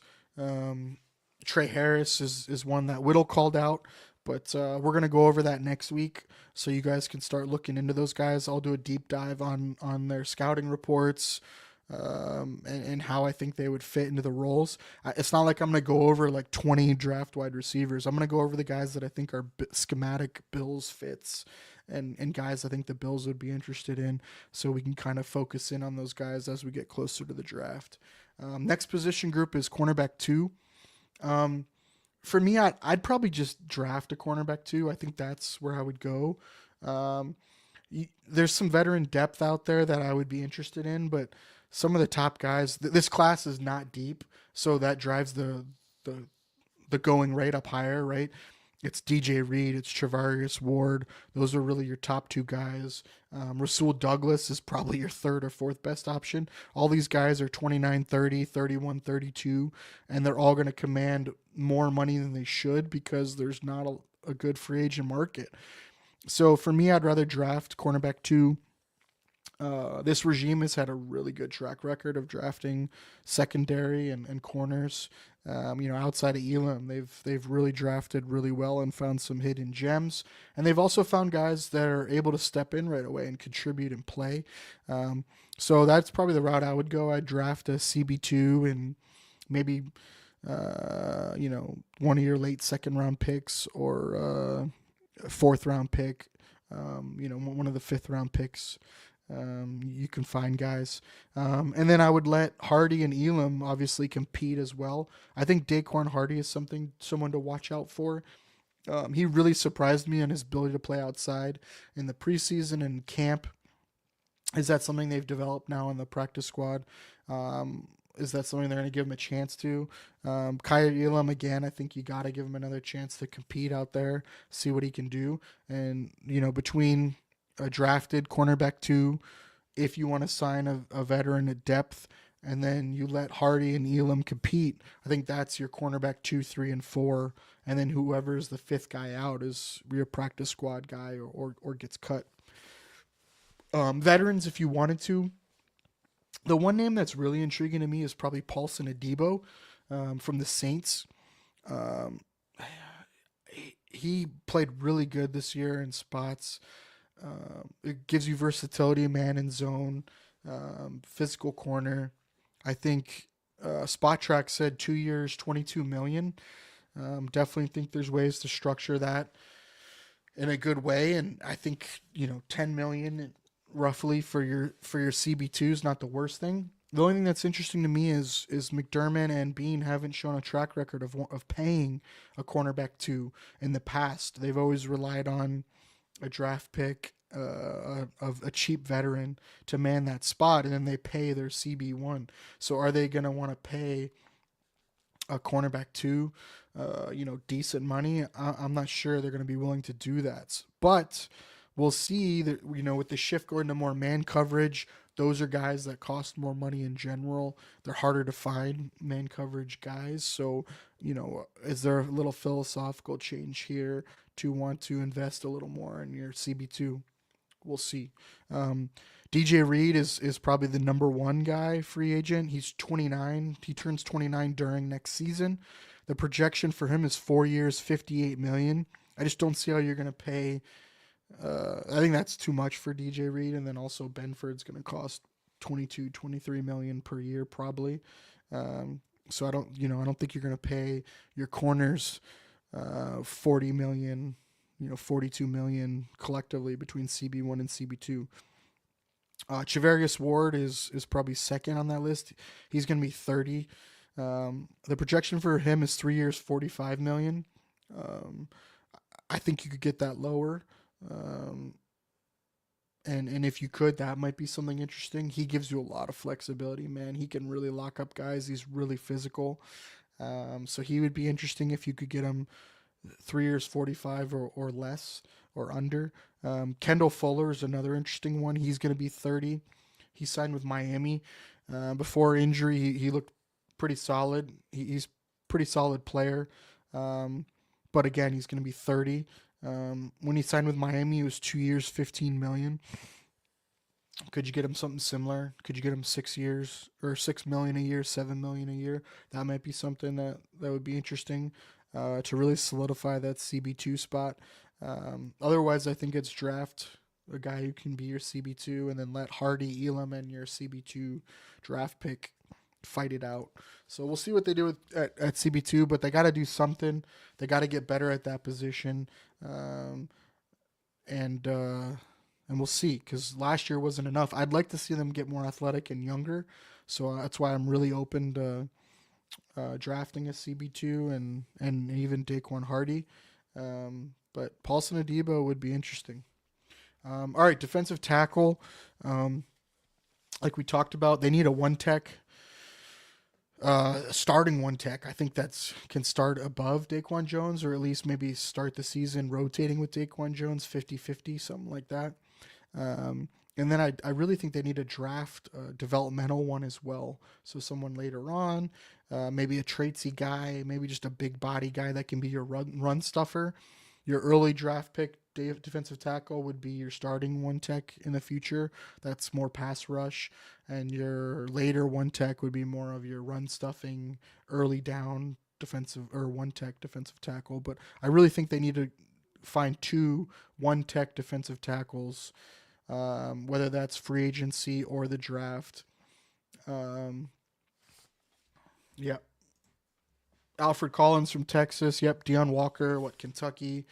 Cam Jackson. Yep. There's definitely some good ones, man. This draft is loaded with defensive line talent, thankfully, because that's our 2 biggest needs in my eyes. There's a ton of good guys, man, on the interior defensive line that I'd be really happy with, especially later round guys. There's guys you're going to be able to find in the 5th, 6th, 7th round that probably would have got drafted 2nd or 3rd round this year. It's a really deep class, and I'm excited to see who the Bills can find and who they go after. 3 tech's another one. They got to get another one, someone to compete and hopefully better than Carter, and that can rotate in with Ed Oliver.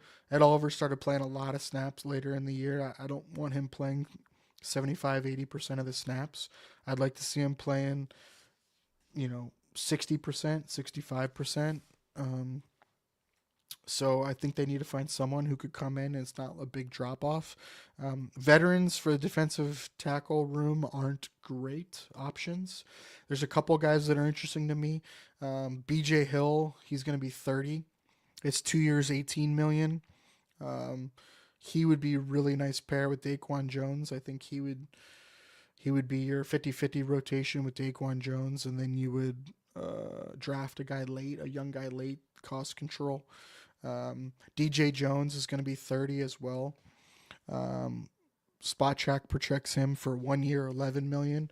I think that's a contract you could definitely add void years to, or add another year to. You could do 3 years, 33 million, but it's really just a 1 year, $10 million deal that you kick some of that first year money, that 10 million out 2 years. That's definitely something doable. I really like what he did for Denver. Tyre Tart is an interesting one for me. He'd be kind of more like your Dwayne Smoot type investment gamble, like they did with DN, but he's a D tackle. He's shown flashes, but it's what which Tyre Tart are you gonna get? He'll be 28 though. And Spot Track projects him 1 year, 5.1 million. That's definitely a gamble I'm okay with taking. And the last one would be Sebastian Joseph Day. He'll be 30. And Spot Track projects him for 2 years, 8.9 million.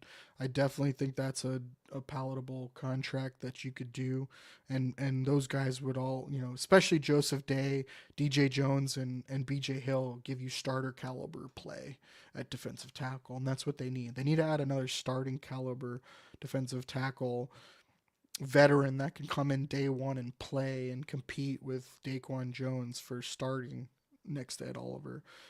I hope we use a first round pick on a defensive tackle or a D end, and we use our both second round picks on a defensive tackle and a D end or a cornerback too. I hope our first 3 picks are defensive. That would be great. There's a lot of work you got to do there, and they're so expensive to get guys that can make an impact. I'd much rather just draft and just keep drafting. D end, man, D end's tough. For me personally, I would trade everything. I don't care to get a difference maker at D end. They have to find a difference maker on the defensive line. You don't win a Super Bowl without a defensive disruptor on the D line. Show me a Super Bowl winner that has won without someone on the D line or multiple pieces on the D line taking over. It just doesn't happen. You saw what Philly's D line did, and that was more of a committee. But they've invested a lot on the D line to be able to do that. They had Bryce Huff, who's coming off of a 9 or 10 year, or 9 or 10 sack year, got paid 4 years, 58 million or something. Didn't even dress for the Super Bowl. That's how deep they were on the D line for Philly. Obviously the Chiefs with Chris Jones, arguably the best interior defensive lineman in football. Like he's a game wrecker. That's how they won a Super Bowl. The Rams won a Super Bowl with Aaron Donald just wrecking the game. Von Miller and Leonard Floyd. Tampa Bay beat Kansas City with another D line just wrecking it. Barrett and Vita Vea and those guys just taking over the game. So I don't think you can win without a D line that can take over. And for me, especially, I think it's easier to find defensive ends that can take over a game or make it create the numbers that allow other pieces on the D line to take over. When you have a guy that demands so much focus, it allows other guys to eat, and we just don't have that guy. We haven't had that guy. And I think it's easier to find that on the outside on the D line than it is interior. Interior D line is so hard to find a guy that's just a game wrecker. Pay Judon to start opposite Groot, draft a guy, and you're good if the D tackles play better in the playoffs. I don't disagree with you, man. If you could get Judon on a discounted deal coming off of a down year, I think that would be huge. Let me see what Spot Track projects for Judon. I just worry you're not going to get like enough out of Judon. Like, is he done? Um, that's what I worry about. He obviously had the elbow injury, so we'll see. Market value for him is 4.2 million. So yeah, dude, I would take that in a second. 2 years, 8.4 million is what Spot Track projects him. Like that's a no brainer. That's worth a gamble. 4.2 million for Matthew Judon. Hell yeah, but I wouldn't want that to be your option. I wouldn't want that to be your starting DN. I would want that to be my DN3. So I'd still want to get you know, a potential DN1 in the draft or capable with upside, or trade, make a massive trade for a DN1. For me, that's really where it goes. Is you either trade for one of these guys, or it's going to be by committee, and you better just pray everyone goes freaking crazy and has career years. So if you want the three guys you could trade for right now that seem like there's talks, they've got the most commotion about them. Trey Hendrickson, he's going to be 30.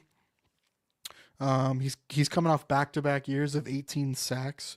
It's the Bengals. I don't think they're going to be able to pay him. He wants good money, and they got to pay T. Higgins and Jamar Chase, and I'm not sure they're going to even be able to pay two of those guys, let alone all three of them. Spot Track projects Trey Hendrickson for an extension for 2 years, $59 million. So about $30 million, but that puts him to his age 32 year. I happily pay that, man. I happily pay that. The other guy would be Myles Garrett, Cleveland Browns. He's 29. He turns 30 at the end of the season, I think in December. So he's got 2 years, $40 million left on his deal currently. So very underpaid, and that's why he wants to get traded to a contender. And I'm sure he would want a new contract, and I'd happily pay him a new contract. Spot Track projects him 4 years, $137 million. And really, a lot of that would just be new money onto his existing deal and adding 2 more years. So it'd basically be a 2-year, $100 million extension to put him at 4 years for $137 million.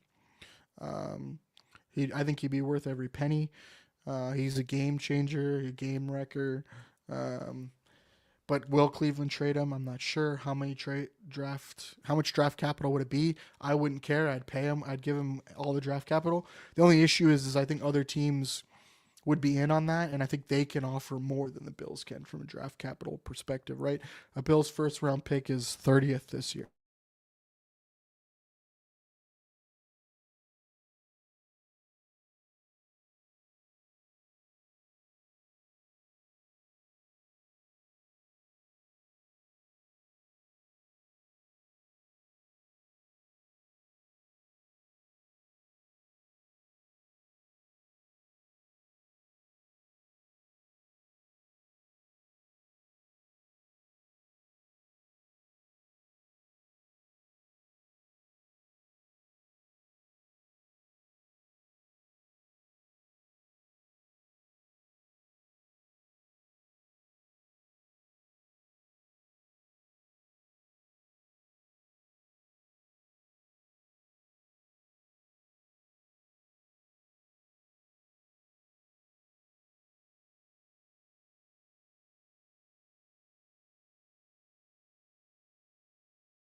All right. Think I'm back. Think I'm back. I think I'm back. Let me know if you can hear me or see me, but pretty sure I am back live. Sorry about that. We have some pretty bad storms here. Hear me or see me, but Sorry about the loss of connection there. That was no fun. Again, bad storms here. I had to switch over to my cell phone connection, but should be good. Should be back on and good to go. So we will get right back into it. Um, so we were talking about Myles Garrett. So 4 years, 137 million would be what it costs to trade for him. The next guy would be Max Crosby. Um, and Max Crosby has 2 years, 53 million left. He's 28 in August, so still very young guy, still very productive. An extension for 2 years, 53 million left. An extension for him, Spot Track looks at, if you wanted to renegotiate that, would be 3 years, 95 million. So again, all Myles Garrett and Max Crosby would be top of the market type guys. Myles Garrett would for sure reset the market. I think Crosby would be just a couple million below him. So Spot Track saying right around 30, 31 million a year. And then Trey Hendrickson would be like right below Max Crosby at like 29, 30 million. All three of those guys I think would be monsters, would change it, would change any team they go to, and I think would totally be worth it. Crosby being the youngest at 28. He's only 27 right now. He also plays like 100% of the snaps. It's insane, dude. The dude has a never-ending motor. He plays every snap. He gives it everything against the run too. He's phenomenal. I love Max Crosby. I would be over the moon. I think if the Raiders wanted to reset, it would be amazing.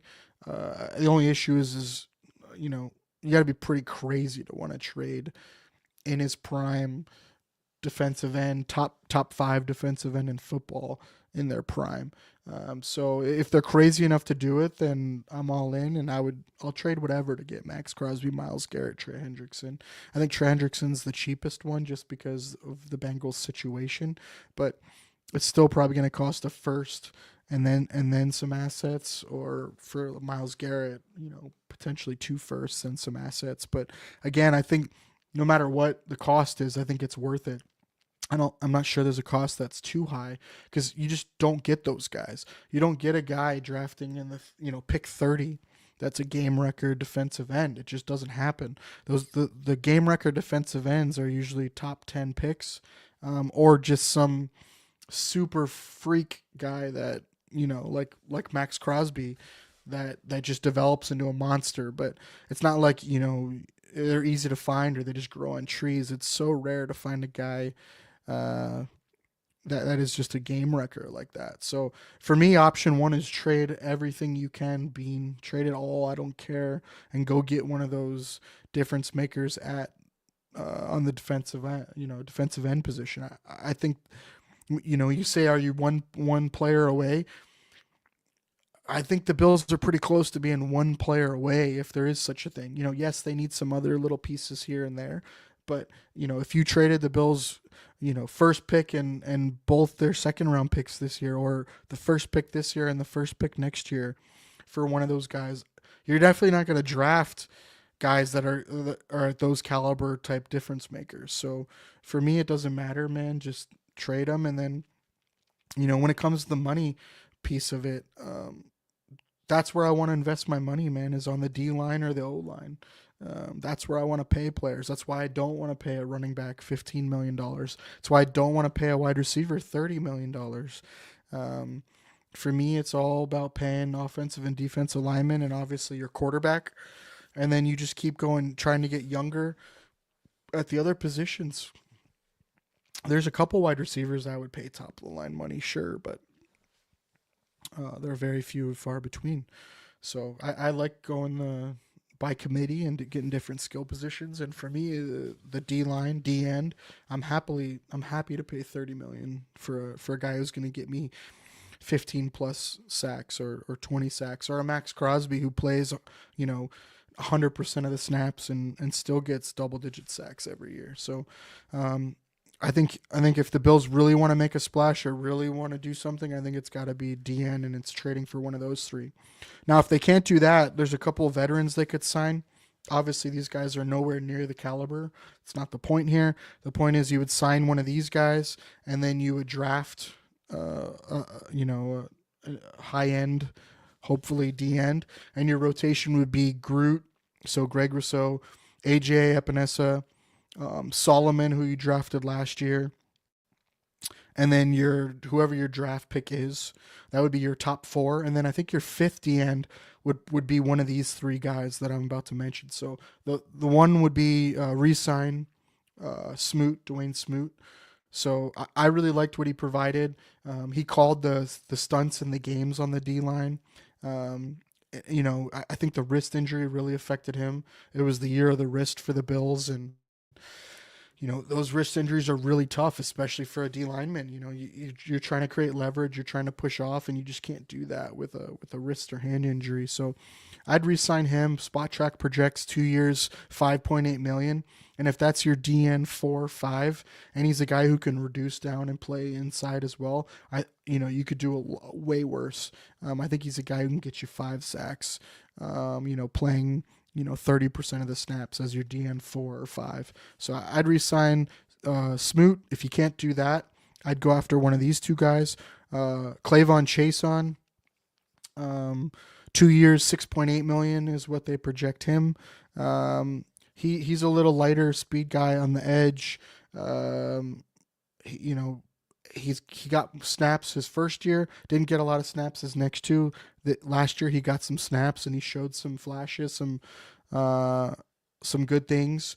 I think he had 5 sacks, something like that. And so that's a guy again you'd want as your DN5, essentially DN4. Paying him 2 years, $6.8 million. And the other guy who'd be an interesting flyer, he's a little more expensive, would be Azeez Ojulari from the Giants. Injuries kind of really derailed him. He had the knee injury, and then I think he had a shoulder or elbow or something like that.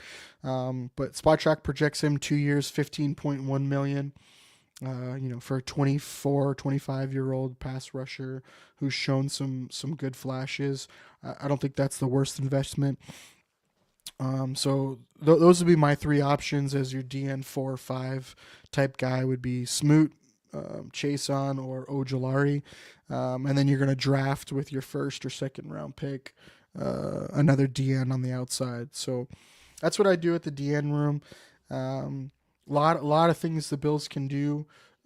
It just depends on how big a splash they want to make and what they want to do. So next week I will profile, like I said, draft targets at all 4 of these position groups. So that was wide receiver, CB2, defensive tackle, and DN. So we'll go through that and we'll look at players that are Billsy type players that fit the scheme. And we'll dive into that. So next topic for tonight, last topic, is some of the coaching changes I want to discuss that the Bills made. First one being Matthew Smiley, the special teams coordinator, being fired. I have been not the biggest fan of Matthew Smiley's. I thought they should have got rid of him after last year. I was tempted. I did mention it that they should have fired him after his first year. But the defense or the special teams unit was pretty good then. I think a lot of it was more just like coasting off of the coaching from the previous year, and that was when they were still investing a lot of money and players into the special teams unit. The last 2 years they've regressed to a bottom 5 unit. They were a top 10 unit Smiley's first year. The last 2 years they've been a bottom 5 unit. And just way too many mistakes. Blocked field goals, blocked punts, kick returns, punt returns, 12 men on the field, not being lined up correctly, just a bunch of mistakes, and then just not scheming. Like, we never tried any fakes, we never blocked any kicks, any punts. So just not good, and coverage units weren't as good. So just way too many mistakes. I don't necessarily need, top 5 special teams units. I just need middle of the road special teams units. And especially I just need units that don't give up fake punts, blocked kicks, blocked field goals. Like, just execute, man. Just execute. So they fired him. They're bringing in Chris Tabor. Chris Tabor didn't coach last year. He was special teams coordinator in 2023 for the Carolina Panthers, um, and then was the head coach after they let Frank Wright go. Um, really well respected special teams coordinator though. It's not that crazy for him to have sat out last year. Um, he was just coming off of a really rough season with the Panthers, right? He had to become the head coach. And then you had all the kickoff changes and kickoff rule changes. I'm sure he wanted to either find the right situation or take a step back for a year and then find the right situation. So um, it's not that crazy that he took a year off, but really well respected guy. He's overseen a bunch of top 10 units. In most of the years, he's been a special teams coordinator. NFL Players Association, they poll all the special teams players and rank the special teams units. In 2023, they ranked Chris Tabor as the number 2 special teams coordinator, which was his last year. So really well respected among special teams players. He's had a bunch of solid units. He was special teams coordinator for the Bears when they had Devin Hester and a bunch of their good units. He was special teams coordinator for the Browns when they had some of their really good units and returners with Cribbs. And so I'm really looking forward to what he can come in, what he can bring in. He's also seems like a really good leader. He's been an interim head coach twice, so I think that says a lot about what his leadership abilities are.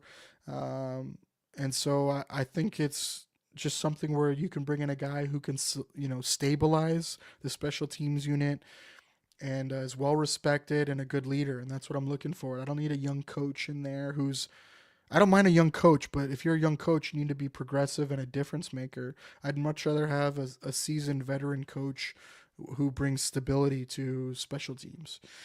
So hopefully we get that from Chris Tabor. And I think that could really matter because the special teams has been so bad the last 2 years. They've essentially lost games for the Bills. That 12 men on the field against Denver, the blocked field goals, the return against the Jets week 1 last year. So I really am looking forward to an improvement, and really, like I said, I'll take a top 15, top 20 unit instead of a bottom 5, bottom 3 unit. So we'll see what we get from Chris Tabor, but exciting, really good resume, really well respected. It's a really good hire, and I'm happy to see that. Another one of the hires was Ryan Nielsen, brought in as a senior defensive assistant. He's 45 years old. He was formerly the defensive coordinator for Jacksonville last year. Previous to that, he was the defensive coordinator for Atlanta in 2023. And then before that, he was the Saints D-line coach from 2017 to 2022.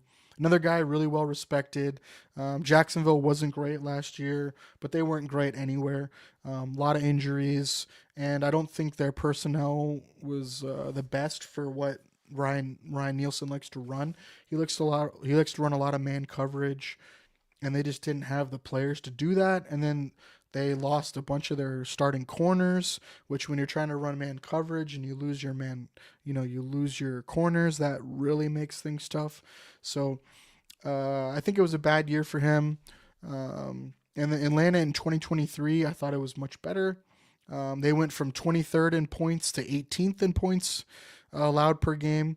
They went from 27th to 11th in yards per game, and they went from 21 to 42 sacks. So they doubled their sacks in the 1 year he was their defensive coordinator. And then when he was with the Saints, obviously they were known specifically for their defensive line, Cam Jordan, Marcus Davenport, guys like that.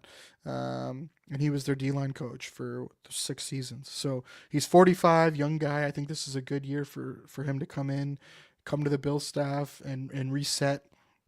It's a good mix because the Bills have been more zone.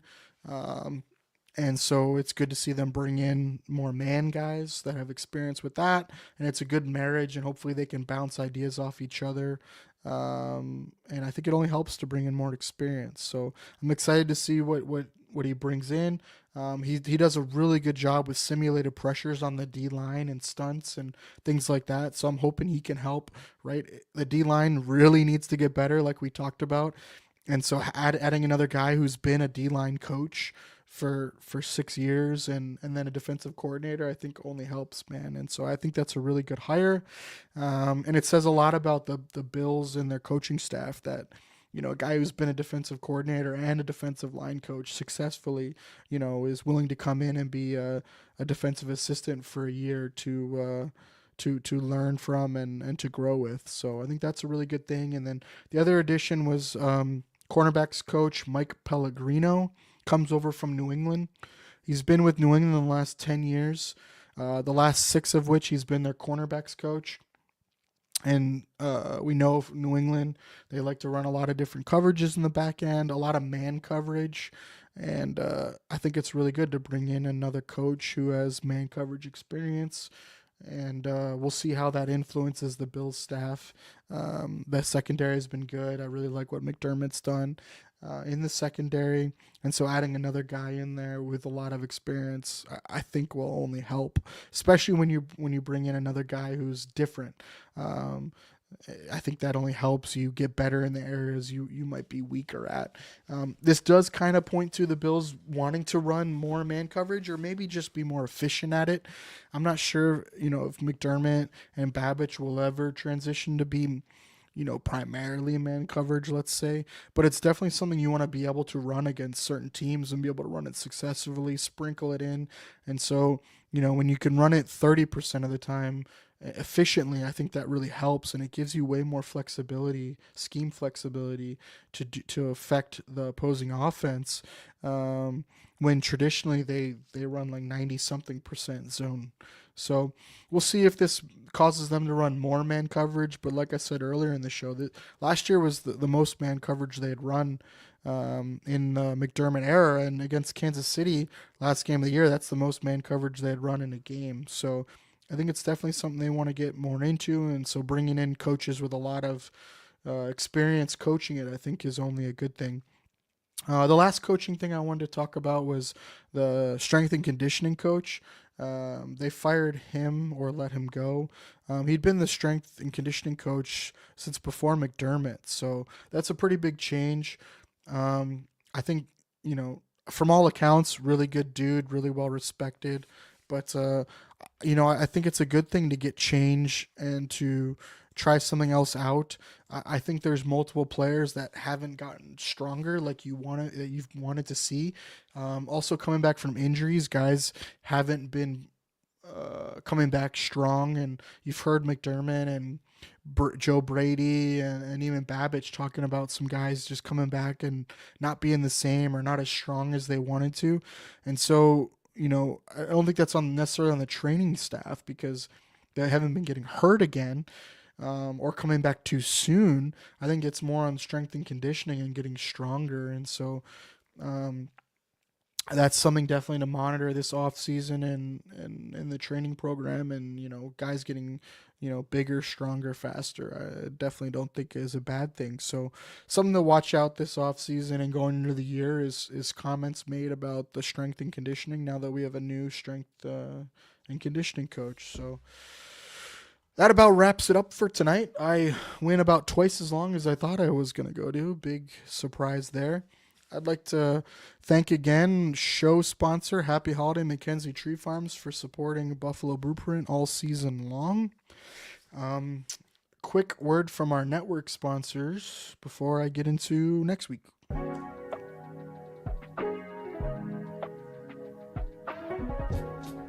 For the best Italian food in Western New York, Elliot Apollos, call 716-825-3675.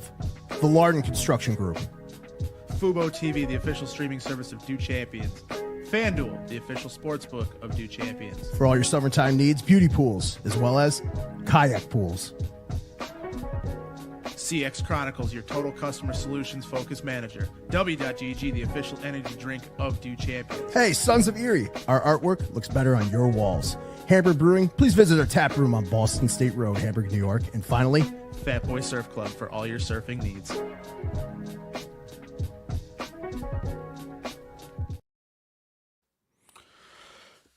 So thank you all to all of you for tuning in. Please like, subscribe, share this out so we can get more people, more fans involved.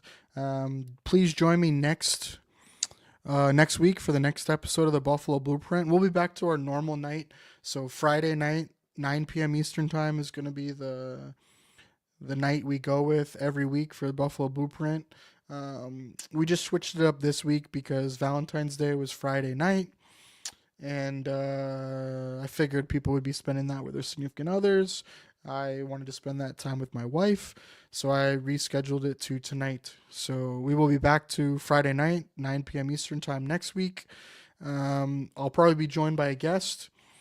We will be previewing NFL draft prospects at cornerback, wide receiver, DN, and D tackle that are specific fits to the Bills.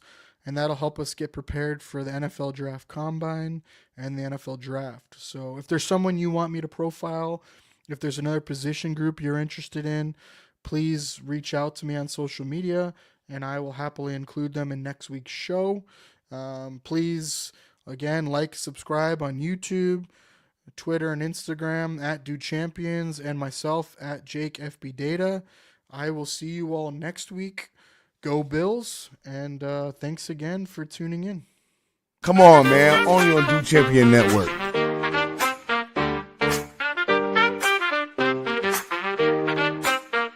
Everything you need, nothing you don't. Some may like if you just won't. Everything you need, nothing you don't. Some may like if you just won't. Buffalo Blueprint for analytics and new shit. Jake pen in hand, mic in his hand. Welcome to the Buffalo Blueprint. Everything you need. Everything you need. Everything you need, nothing you don't. Some may like it, you just won't. Everything you need, nothing you don't. Some may like it, you just won't. Buffalo Blueprint for analytics and new shit. Jake pen in hand, mic in his hand. Welcome to the Buffalo Blueprint. Everything you need.